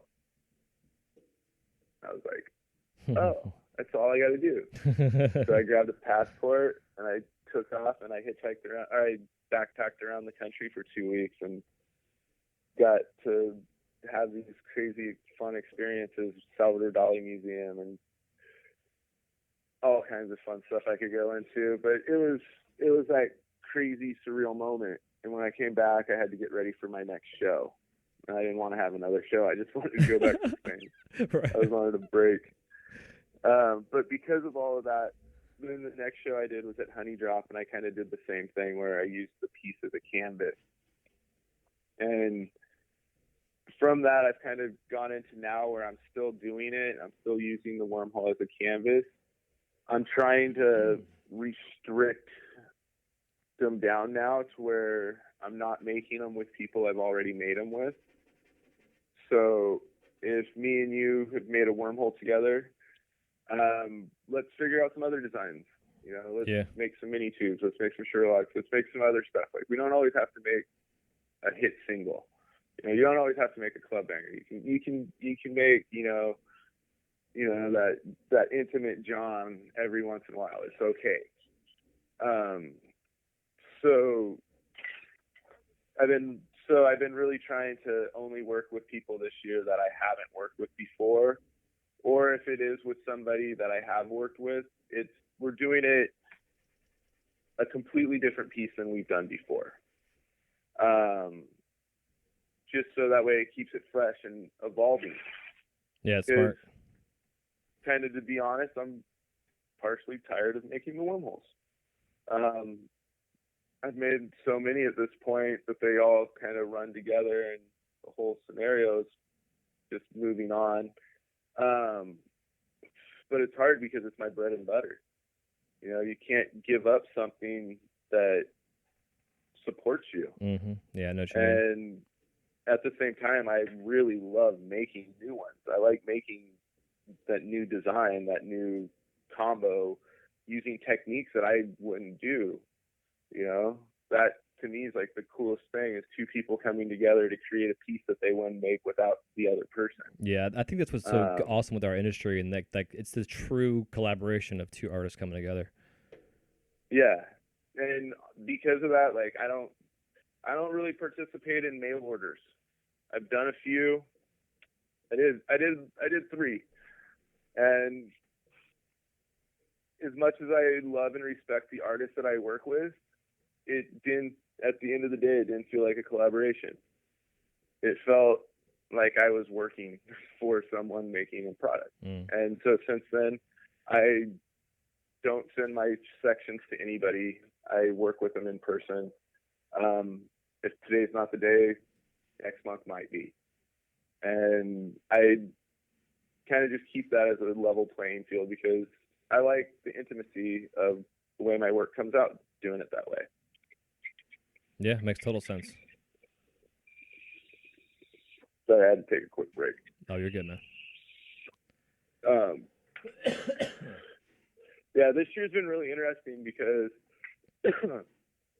after all those shows, trying to figure out, myself and what I wanted to do, I got asked to demo in Spain for the European Flame Off fundraiser, and I couldn't pass that up. So I ended up grabbing Mike Rahman, who's one of the guys I took the Penland class with. I grabbed Rahman. We flew over to Spain and met Dosher and hung out with a bunch of all the European guys, which is just crazy because it's like the European market they're like 10 years behind us. Yeah. But at the same time, they're still making the same work as us. So, it's interesting because they learned off social media. They literally watched YouTube videos to figure out how we're doing this. But then there's just like certain things that they don't understand with bracing, with just like techniques and stuff. So it's been fun to go over there and like talk with everyone and like exchange knowledge, because I've learned a lot from the guys too. And the whole time all this was going on, I've been doing the whole JD's road trip hashtag and documenting everything really well on Instagram. Some friends of mine, we were like joking around one day, and my buddy was like, "Man, kind of wish I could, like see what it was like for you to go through all this stuff and do that. Like, it'd be cool if there was, you know, something that showed me a window into your world, because like I understand. He's like, I know you, and I know what you do. He's like, but I don't quite understand it all. He's like, and we were just talking about like the networking with all the different artists and working with them and stuff. And so I started bouncing ideas around about having a camera crew follow me for a little while. And I was bouncing the idea around, and I vocalized it to a couple of studios, a couple of friends, and they were like, I would sponsor that. And then I had to figure out, like, whoa, these guys would sponsor that? Like, huh. And this was like January. It was like February this year. I was like, huh, I wonder what I could do. And I looked into it, and I did all the math for a camera crew, and I figured out how much money it would cost to get the camera crew out, to fly them up, to lodge them, to feed them, because, you know, you're bringing them from their home environment to here, to put them in a hotel, so you got to feed them. It's either coming out of their paycheck or you are. Mm-hmm. So I gave everyone food per diems, like a $50 a day food per diem. Eat what you want, do what you want. I'm not responsible. But here's $50 to eat off of. So it was really nice. But I got all those numbers figured out, and then I created kind of like my own Kickstarter. But I didn't want to do Kickstarter because I kind of felt like Kickstarter's is like the modern day panhandling. I've watched it work really well for a lot of my friends, and I've seen it do some amazing stuff. But at the same time, every time I watched my friends do amazing stuff with Kickstarters, and I've seen what people have done these really cool projects with, there's always this underlying tone when people talk about it, about how they ask for handouts, and, you know. Yeah, absolutely. It was just like this weird feeling, so I wanted to try to avoid that. So I created my package, which was like an advertisement fee. That was like all I had to offer. I didn't really know what to offer anybody, so I was like, I'm going to use my social media exposure. I got 40,000+ followers. You know, they're obviously paying attention to me. So let's use that momentum to help with my sponsors. So I started my package, and it was like, all right, you guys are going to get 2 social media shout outs a week, each personalized to you. You guys are going to get, like, you know, your name in the credits on the trailer and in the video. And this is all like, I don't even know how to fucking edit a film. I don't know anything about this shit. So this is me just like making up like what I'm going to give you. And it all sounded really good. And I talked to a friend and hired him on for a project manager. And so we're like doing all this stuff, and all of a sudden the camera guy that I had hired wasn't going to work out. So we had to find someone new. And then they were over the budget. So right from the get-go, when we started filming, I knew we were already over budget. And I was like, all right, it's going to be fine. It's going to work itself out. And it was fun. So we started off, I had AKM, Alex Ubatuba, Matt Atienza, Itai, Brandon Welk, and then my shopmate Todd Chili Ortega all work with me the first 4 days of filming. So we had 2 people. We have two extra stations in my shop. I had 2 people every day that we were working with and we were collaborating with, and we're doing interviews and talking. And like, I didn't know at that point what to expect with what filming was even like. I had never been on a film set. I had never done any of this stuff. Like I said, I don't have a high school diploma. Like I don't read and write very well. So like figuring out a storyline, like doing that and working with this director and doing all these things, or it's all like complete foreign ground for me. And it was a lot of fun. And the whole time I'm like trying to support myself, and I had a full-time employee. Right now I'm in the middle of that. And so it was pretty intense. The whole raising money, basically like walking around. I called 20 shops, asked 20 shops. I kind of pitched it. So I told them my idea. I was like, yeah, so like, this is my idea, and this is what I want to do. This is how I'm going to do it, but I need your help. I need your sponsorship, and this is the package I have for you. And I had set a goal of 10 sponsors, because those 10 sponsors would, by my mind, take the budget that I had made up. And like I said, I'd only taken into filming at this part into consideration. So I stopped when I got my 10 sponsors, because that was all the money I needed in my mind. And hindsight is definitely 20/20 in every situation. Especially with filming. Yeah, I would ask for 20 sponsors now. Yeah. It's insane. Because like I said, by the end of it, we were already over budget. Before we left, I knew we were over budget. But I also just, I've done so many things in my life on just believing and going off of my gut, and just, like stepping fully out of my comfort zone and immersing myself into it. Like, if I wouldn't have done that with glass, I wouldn't be where I am. Yeah, exactly. So I figured, the worst thing that could happen is I make a film. That's the worst, The worst thing is I make this thing and nobody likes it. But at the end of the day, at least I tried it and I did something that no one else did. And that's a damn good feeling. Yes. To know that that's like the mindset and what you're going at. So it's kind of like the same thing when you're thinking of a new piece of glass. You're wanting to do something that takes influences from everyone and everything that you came in contact with, but yet still make it your own.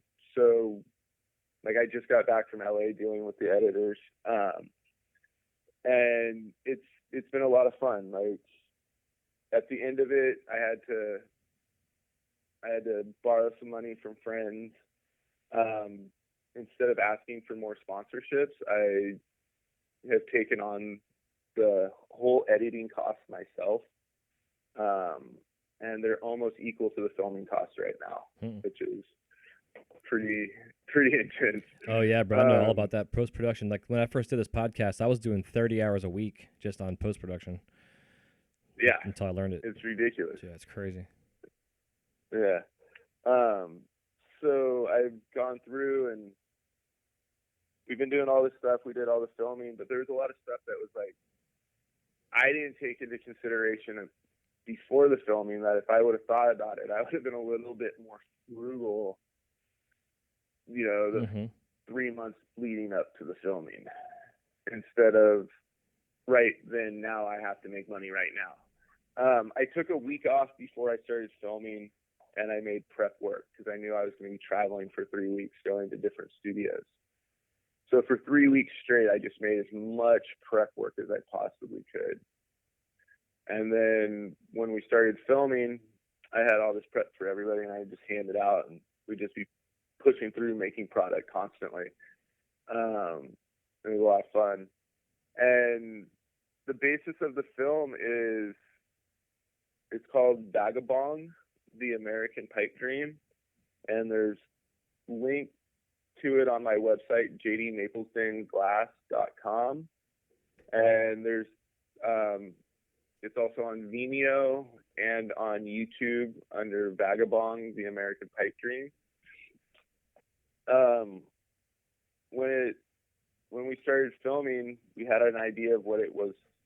I had an idea of what I wanted.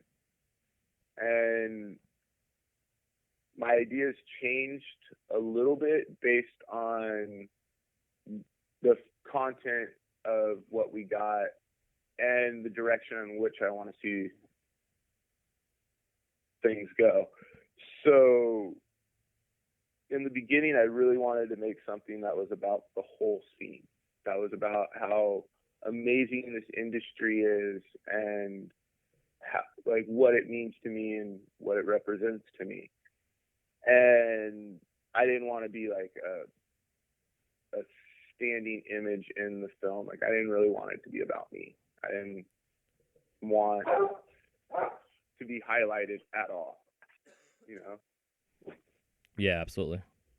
I just kind of wanted to be the one who made it happen, but not have to be the one with the spotlight on me. And learning about storyline development and learning about the way editing and all that process works, we figured out that if I wanted to make it about the broad spectrum of the industry, then this was going to be a project that's going to take me a few more, like at least another year or longer, because I'm going to have to get a bunch of backstory on different artists and do all this stuff. But then at that point, I'm pretty much doing another Degenerate, and I didn't set out to do another Degenerate art. You can't. It's so good by itself. Like, you can't ever, no one will ever be able to reproduce what Slinger got with that movie. Yeah, exactly. So we're left with trying to create something new. And then it goes back to that whole, like, how do you do something new that's different than what, you know, has already been laid out for you? And so I started watching a lot of, you know, documentary style shows and just documentaries and seeing, like, the way things go. And now we got like a really good direction that we're moving with the film. It's basically a 3-week glimpse into my life. The goal is to open up a window into the industry for people to take a look at and get interested. Basically get to watch me travel around and work with all these different artists, find out why some of these artists are, you know, or who these artists are, just kind of talking about the places that we're going to, DFO, Chalice, we're at Ziggy Smoke Shop working, and kind of just use me as like the catalyst that brings everyone around, because that's what happened. So now we're just the whole thing's going to be basically about the trip and about how someone like myself makes a living, you know, or how I personally do. Like, you know, they followed me the whole way through the stuff. Everything we made on the trip, I also saved up. I've had it photographed, and I'm making a book for the film. Cool. So it's going to be, so on top of having the film out, when it's done, we'll have a nice coffee table reader that will give you like a little, they'll tell you what these pieces were made for and what it was, and that it's tied to this movie. And it was really cool to have that. Like, I think by creating multiple layers in this project, it's making it a lot of fun for people to pay attention to. Yeah, it's a great idea. And even for myself, because it's like, I'm not doing just one thing. And what's nice is I've stayed to my role. I'm really good at what I do, and that's blowing glass. I'm also good at having ideas and getting things started. I'm good at getting things motivated and moving. And once the ball's rolling, things are going good, then I kind of like to step out and just like watch stuff happen. And that's kind of the way it's been with the film. You know, with the editors, I get this idea going, and then I let him do his art, and comes back, and then I'm just like, wow. Like, he just, like, when he brought that trailer back, I was just blown away. It's killer. You know, the first time I watched it, I had goosebumps from head to toe and almost in tears, because it was, yeah, it harnessed what I wanted. It gave people just enough glimpse and a little bit of story to make them interested in what I'm doing. Oh, dude, it totally covers it. And Yeah, I completely agree. I was blown away by it. yeah, and the quality of the film, I'm still blown away. Like, I was there watching it get shot the whole time, and when I seen it for the first time, I was blown away. I was like, whoa, I'm making a movie. Like, holy shit. Like, this is like everything at that point. Like, even though I had filmed and I'd gone through all of that, none of it was real until the moment I seen that trailer. And when I seen that trailer, everything came into play, and I was just like, wow, it's happening. Like, we're doing this. Like, yeah, it's amazing. Yeah, it's so cool. Do you have an expected release date for it? No, I don't. We're still doing the editing. We're really hoping to have it out in March. We're hoping to have it released in March, but that's still a big if.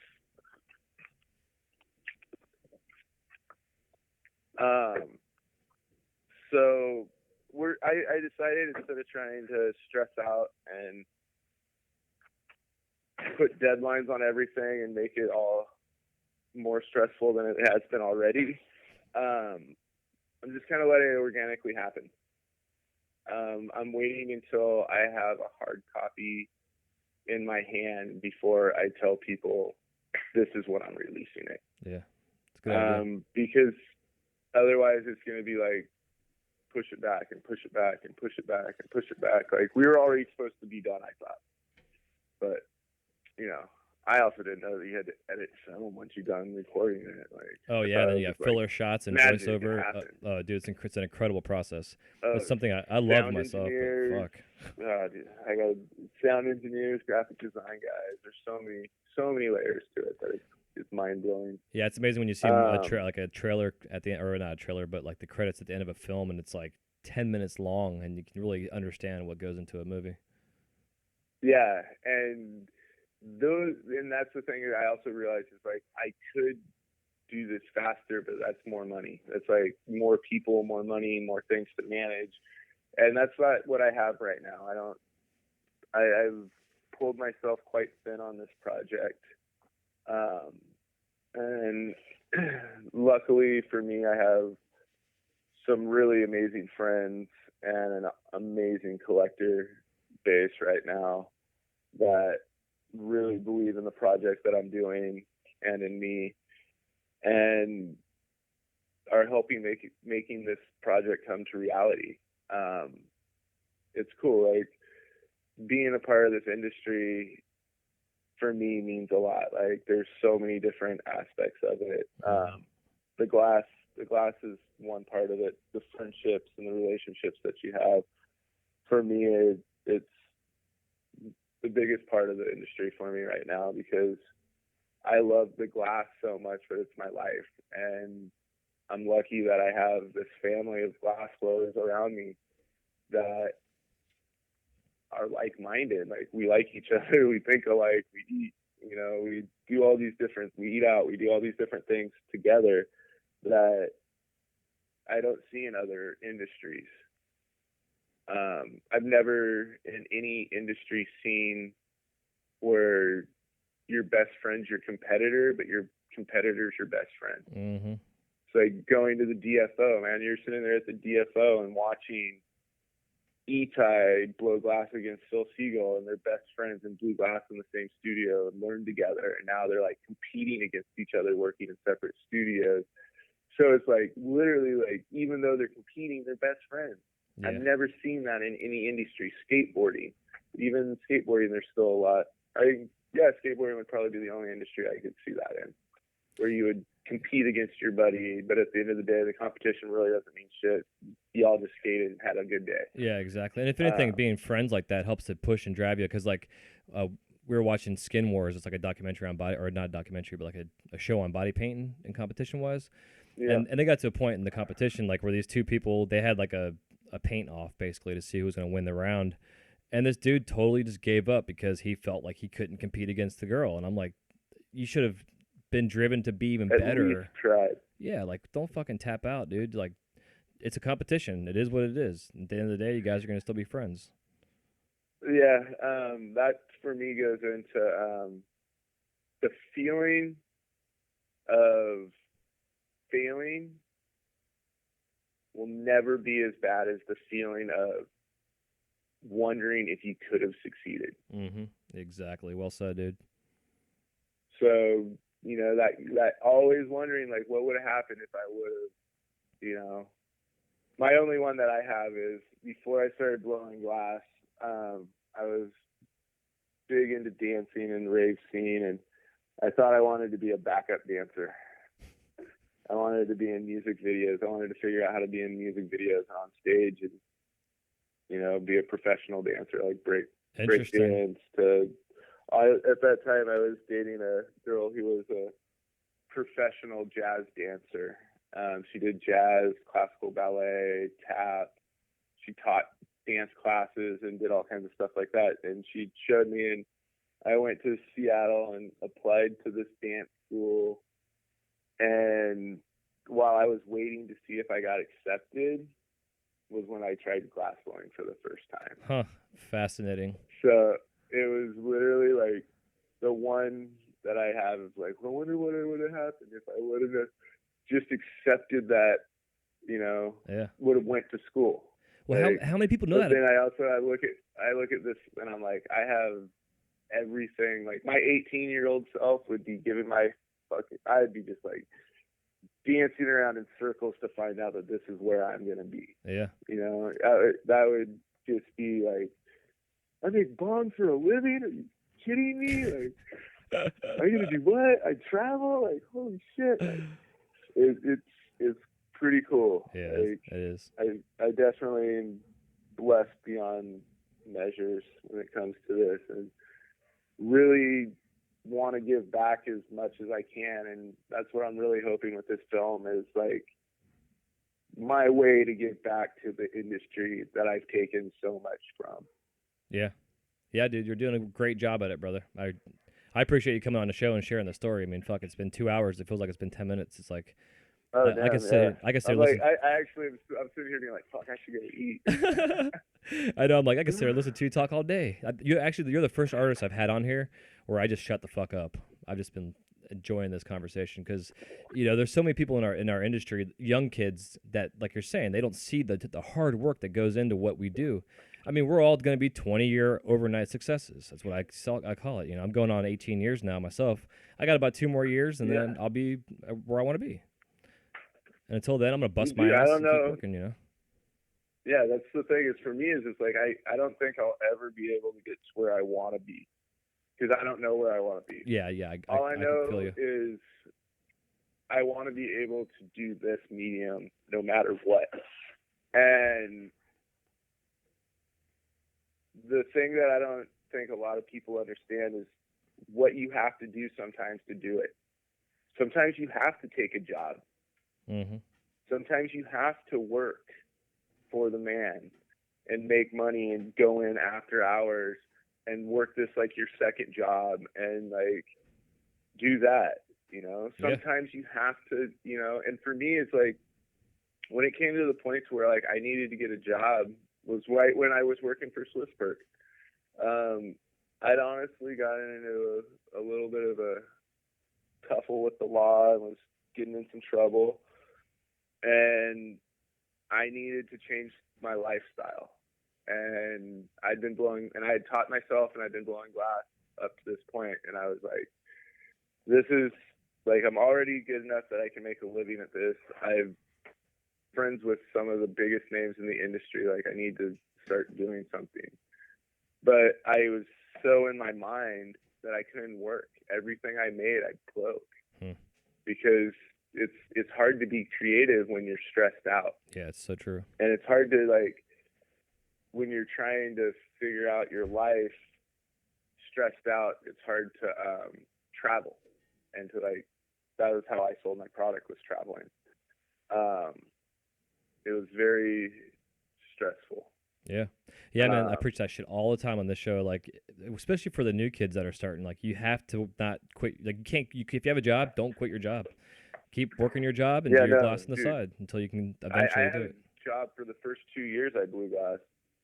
But that was like why I worked for Swiss Perk and why I worked for Mothership. It was Mhm. like not only were they opportunities to work in a shop and learn on some equipment that I wouldn't have been able to any other way, it was also the means to the ends. It paid my child support and paid my rent and gave me 20 hours a week that I could explore my own creativity. And that's when I started doing teamwork. Like I was so frustrated with like work. I didn't like it. My stuff looked like everybody else's. There was no diversity, or there was a lot of diversity in the scene, but a lot of stuff all looked the same to me. Yeah, I agree. And Yeah. I wanted to do something different, but I didn't know what I wanted to do. And by taking the job, it gave me the opportunity to build my skill level up to my idea level. And I think a lot of people skip that, and they're just like, they have the idea and they just jump full force into it, and they're making it. They're learning how and they're making it, but sometimes taking steps backwards and learning fundamentals through production work, really good hand skills, is good for you. And people don't like to hear that a lot of times. They don't want to make production. They want to make headies. Look, that's how these people made it. They make headies. That's all they make. It's like, yeah, but what about the production lines? I remember their production lines. Yeah, and they don't see the production. Everybody who is somebody right now, at one point in time, had a production line. Yep, and probably still does. Of something, even if it's just penance. Yeah, I mean, it's turned into that their headies are their production. Yeah. They've gotten so good at making their heady work that it's almost a production now. Yeah, it's high. They know exactly what to do every time to get this desired effect. So, you know, they're just using a lot more vocabulary. When I took a class from Johnny Coso years and years ago, and he told me that learning to blow glass is like learning to read. You got to learn your ABCs. You know, you're like pulling a point, your cold seal, before you can put letters together to form words, which are like techniques, and techniques would be like ribbon canes or implosions. And then once you learn how to put words together, then you learn how to put sentences together, which is like, you know, a short sentence could be like a Sherlock or a sidecar or a mini bub or a tube. And then like, you know, hopefully you can do like some poetry, write a poem. Your piece kind of can be a poem in essence. It speaks for itself. You can set it down and it represents this moment in time or these things. And some artists like Banjo are really good at that. Joe Peters, or Punny, a lot of guys are really good at like grabbing everything around them and putting it into this piece that represents this time. And that stuck with me for many, many years. And I think it's like one of the best advices is, you know, you're not learning to blow glass overnight. This is like taking years, just like learning to speak and learning to read. You know, 2 years into it, man, you're like a fucking first grader, second grader learning to read. Yep. You know, by the time you're 10 years into it, you're starting to develop words and sentences, and you're starting to get your ideas out there. Some people learn way faster than others, and that's awesome.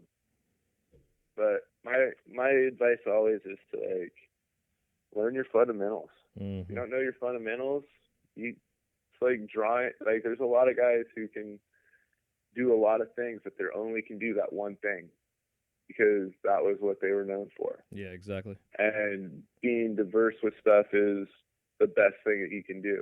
To be honest, I feel that that's one of the things I need to work on myself is being more diverse, creating more products, doing different stuff. So next year I'm doing my own solo shows, kind of moving things in a different direction for myself, to explore my own shapes and ideas that I want to do some more of and kind of just build a body of work because I like to make a lot of different stuff. Yeah, I've only been making one thing for a while.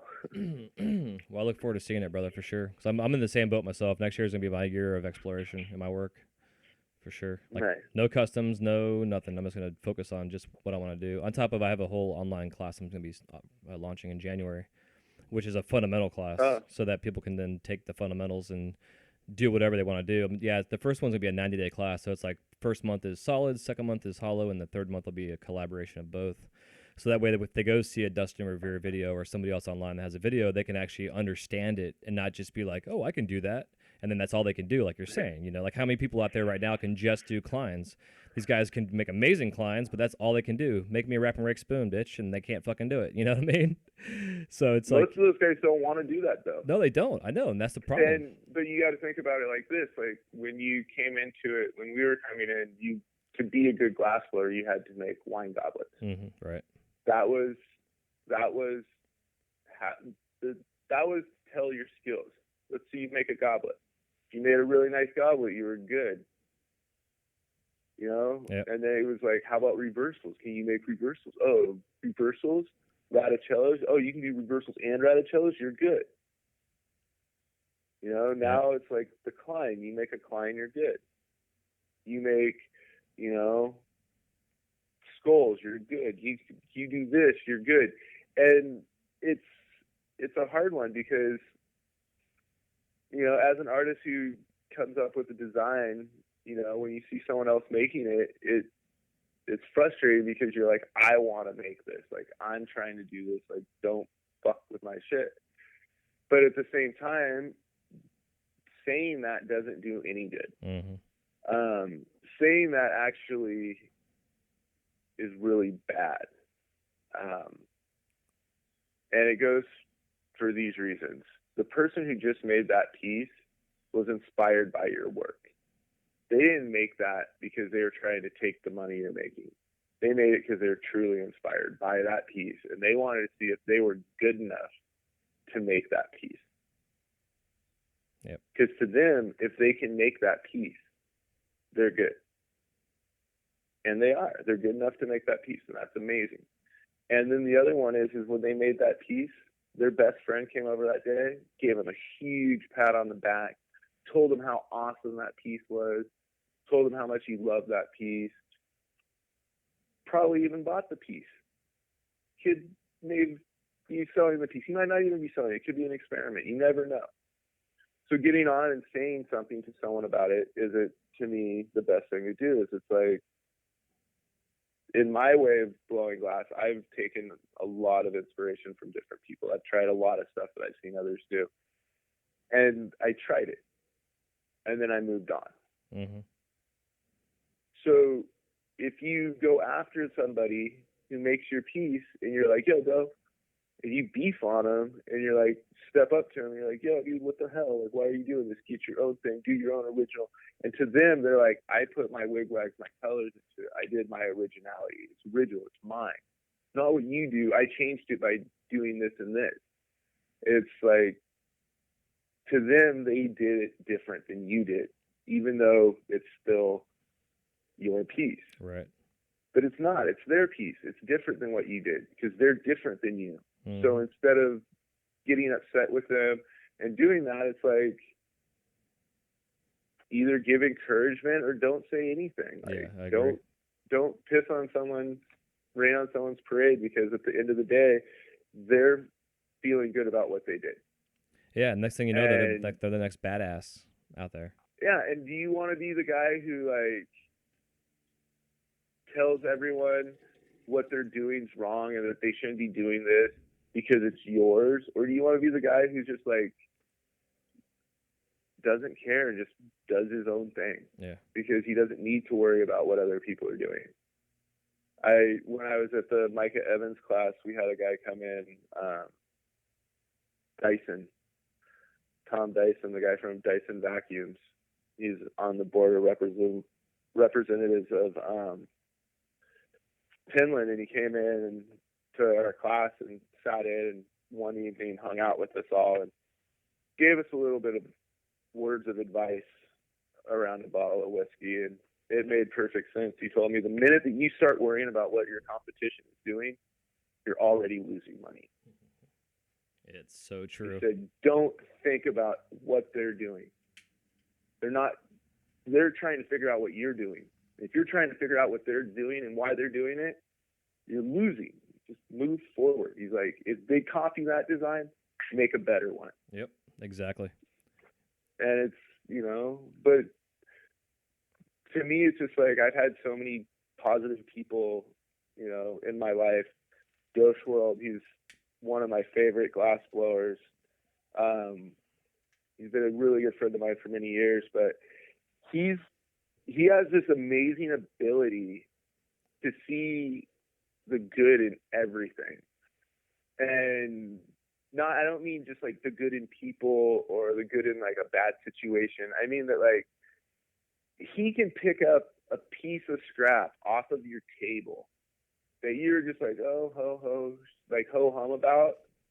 And he will pick the one spot on that piece that he truly likes. Huh. And then we'll show you this one part that's amazing on this piece. He's not telling you the whole thing you did is amazing because it's a turd. He looks and he finds the good in what you're doing and he points it out and he builds you up off of that. And when he walks away, he never told you a negative thing about your piece. He only told you the positives about your piece. So when you look at that piece, you no longer see these negative aspects of it. You see these positive things, and then you start striving after that positivity. And you start going after those good things that this guy just pointed out that were really cool to him and that you liked. And that might have been the one part of the piece that you liked. And from having him in my life and seeing him do that, it's taught me a lot about when someone shows you their work. You can criticize it or you can like be stoked, find something to be stoked about on it. Mm-hmm. You don't have to like it. Yeah, it's so smart. You don't have to like it, but there is going to be one part or one aspect of that piece that is good and that you can use as like a way to build someone up. And that's like one of the things that I really love about the guy. And, I kind of wish I would see that more throughout the full industry of everybody. But it's hard, it's hard to sit around and see people copy your work, or it's hard to see, people copying your friends' work. And that's probably one of our biggest things right there is people speaking up for other people. Mm-hmm. Yeah, man, I completely agree. There's so much negativity. It's not as prevalent as it has been in the past, but there's still a lot of horse shit and the trolls out there. So it's, that kind of positivity is huge. And that's why I love doing the show. I mean, this is a positive outlet where I can bring our community together. And, like we just did a pennant trade and like maybe 94% of those that participated actually followed through.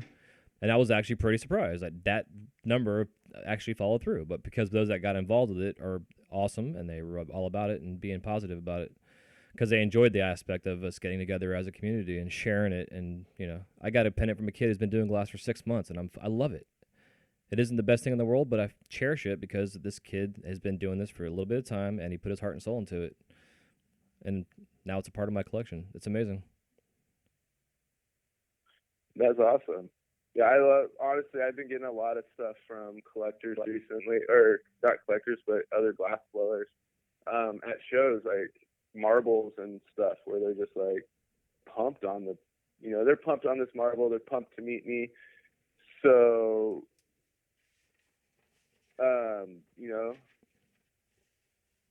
Yeah. So they're all like excited to give me a marble or, and I collect marbles, so I'm always pumped when I get a marble. I was like, fuck yeah, man, you gave me the one thing I love to collect. But fun. It's like, I also have like this whole array of pendants and it's like half the people, honestly, I remember the transaction of getting the piece. Your name? Something. Right. Hold on, I got someone. Yeah. What? Actually, I'm gonna have to go. I have my neighbor here. Yeah, you're good, dude. Actually, I might have to call back here in just a minute. No, it's actually good timing wise. I was actually gonna say, So if we can, All right. I gotta Have a wrap this good up day. soon. I'll talk to you in a little bit. Yeah, man. We'll be in touch. All All right, man. Peace. What's up? Yeah. All right, cool. Yeah, man. 2 hours and 17 minutes. Crazy, right? Yeah, it is. It's awesome. My dog's ready for breakfast. Yeah, I'm sure you are too. Yeah, we go to breakfast at this little spot down the street from my studio. Oh, nice. They make him up a little bowl of food. That is so fucking cool. We got a couple spots here. I live in this little town called Dunedin. It's like a little artsy fartsy town on the water here, and they have it like dog friendly. Almost every restaurant is dog friendly here. It's awesome. It's too cool. So, all right, man. We had a weird pause there from whatever, but dude, I sincerely I appreciate you coming on and taking your time to share your story. I mean, literally, we just talked about 18 years plus of your life in glass, and man, so many things you said were so right on and positive, and just I can't thank you enough. I'll maybe pulling some quotes out of this for some future Instagram posts. Because they were just like, No worries. it was like, dude, that's fucking so on point. And I'm just in my head thinking this shit while I'm just like listening to you. So I definitely appreciate you coming out and doing this. And look forward to the Vagabong, which I think is a hilarious, awesome pun name. It's freaking like the whole American Pipe Dream thing. It's just so good, dude. So congrats on that. Yeah, and all your actually, success. the whole all the namings of those. I gotta give credit to my friend Chelsea. She was helping me out and working for me for the past year, and when she saw me getting ready for my first show and just the way my work ethic and the way I worked, she came up with the name for the production company, Boroedtime. So it's kind of like you're running on borrowed time. Every minute that you stand behind your torch, that you're not out living life and doing things, you're on borrowed time. You're on the time that the borosilicate wants. You know. That's so funny. It's so true. It's its own thing. So we had that going. We've been playing with that name for a side Instagram page for a little while, for all my clothing, and then when coming up with the film, we started talking about like the traveling glassblower, and then it just kind of popped up. We were like just bouncing names around, and she said that one, and I was like, yeah. And then I looked it up on Urban Dictionary, and it was a wandering bong without a home. And I was like, that's perfect. It's hilarious. So I actually need to go and update the Urban Dictionary to where it's a vagabong is a wandering glassblower, like a glassblower who peddles his wares, as in like, did you see that vagabond at the Saturday market? Yeah, exactly. So it's just kind of fun, just play on words. That's hilarious. And then American Pipe Dream, it's like a no-brainer because that's what we do every day. Like the American dream that our parents were taught in school and what we were taught in school. You know, you support yourself, you pay your taxes, you have a family, you do these things, and that's the American dream. And we're doing all of that, but with a pipe. Mm-hmm. And so we walk a fine line of, you know, what is legal, what isn't legal for a long time, and it's a lot different than it used to be. Yeah. You're telling me, especially now here in Florida, we got medical finally. Thank God. It starts in January. Oh my God, I can't wait. I'll make going to visit so much nicer. Yeah, fucking awesome, brother. Well, again, man, we're crunched for time, so I'm gonna pass on the quick fire round for you.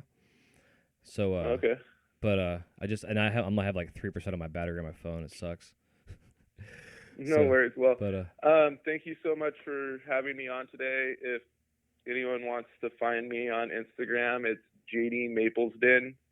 I also have a website which is J.D.Maplesden's Glass or JDMaplesdensGlass.com, and you can find a link to the trailer for Vagabong, the American Pipe Dream there. Hopefully by this spring we'll have the announcements for the release party on there as well. when we do the release of the film, I'm doing a 200-person private showing so it's going to be a big fun event. Yeah, it's all and amazing. then hopefully I'm going to be able to take it to a couple places around the country to show off to people. Heck yeah. That's awesome, brother. And I'll have all this information as well on your page on my website. Just go to wiseguymedia.com/137, and we'll have a big promo page on there for you and for the show, and I'll keep up to dates with you too on when things are coming out, and I'll make sure I keep the site up to date for you. Awesome. Well, thank you so much for having me on today, and you have a wonderful day. You too, brother. Take care of yourself. All right. Take care. Yeah, man. Peace. This episode of the Wise Guy Radio Show is brought to you by The Flow magazine. Since its inception, the focus of The Flow has been to provide a bond among members of the lampworking community. In every issue, you can enjoy great content with the hottest artists and cutting-edge techniques using the latest industry products. These features, along with the continuation of our Women in Glass edition, Glasscraft Emerging Artist Awards, inspiring gallery showcases, dynamic general interest articles, as well as health and safety information, make The Flow the leading international lampworking journal. For more information or to subscribe to The Flow, go to theflowmagazine.com. That's theflowmagazine.com.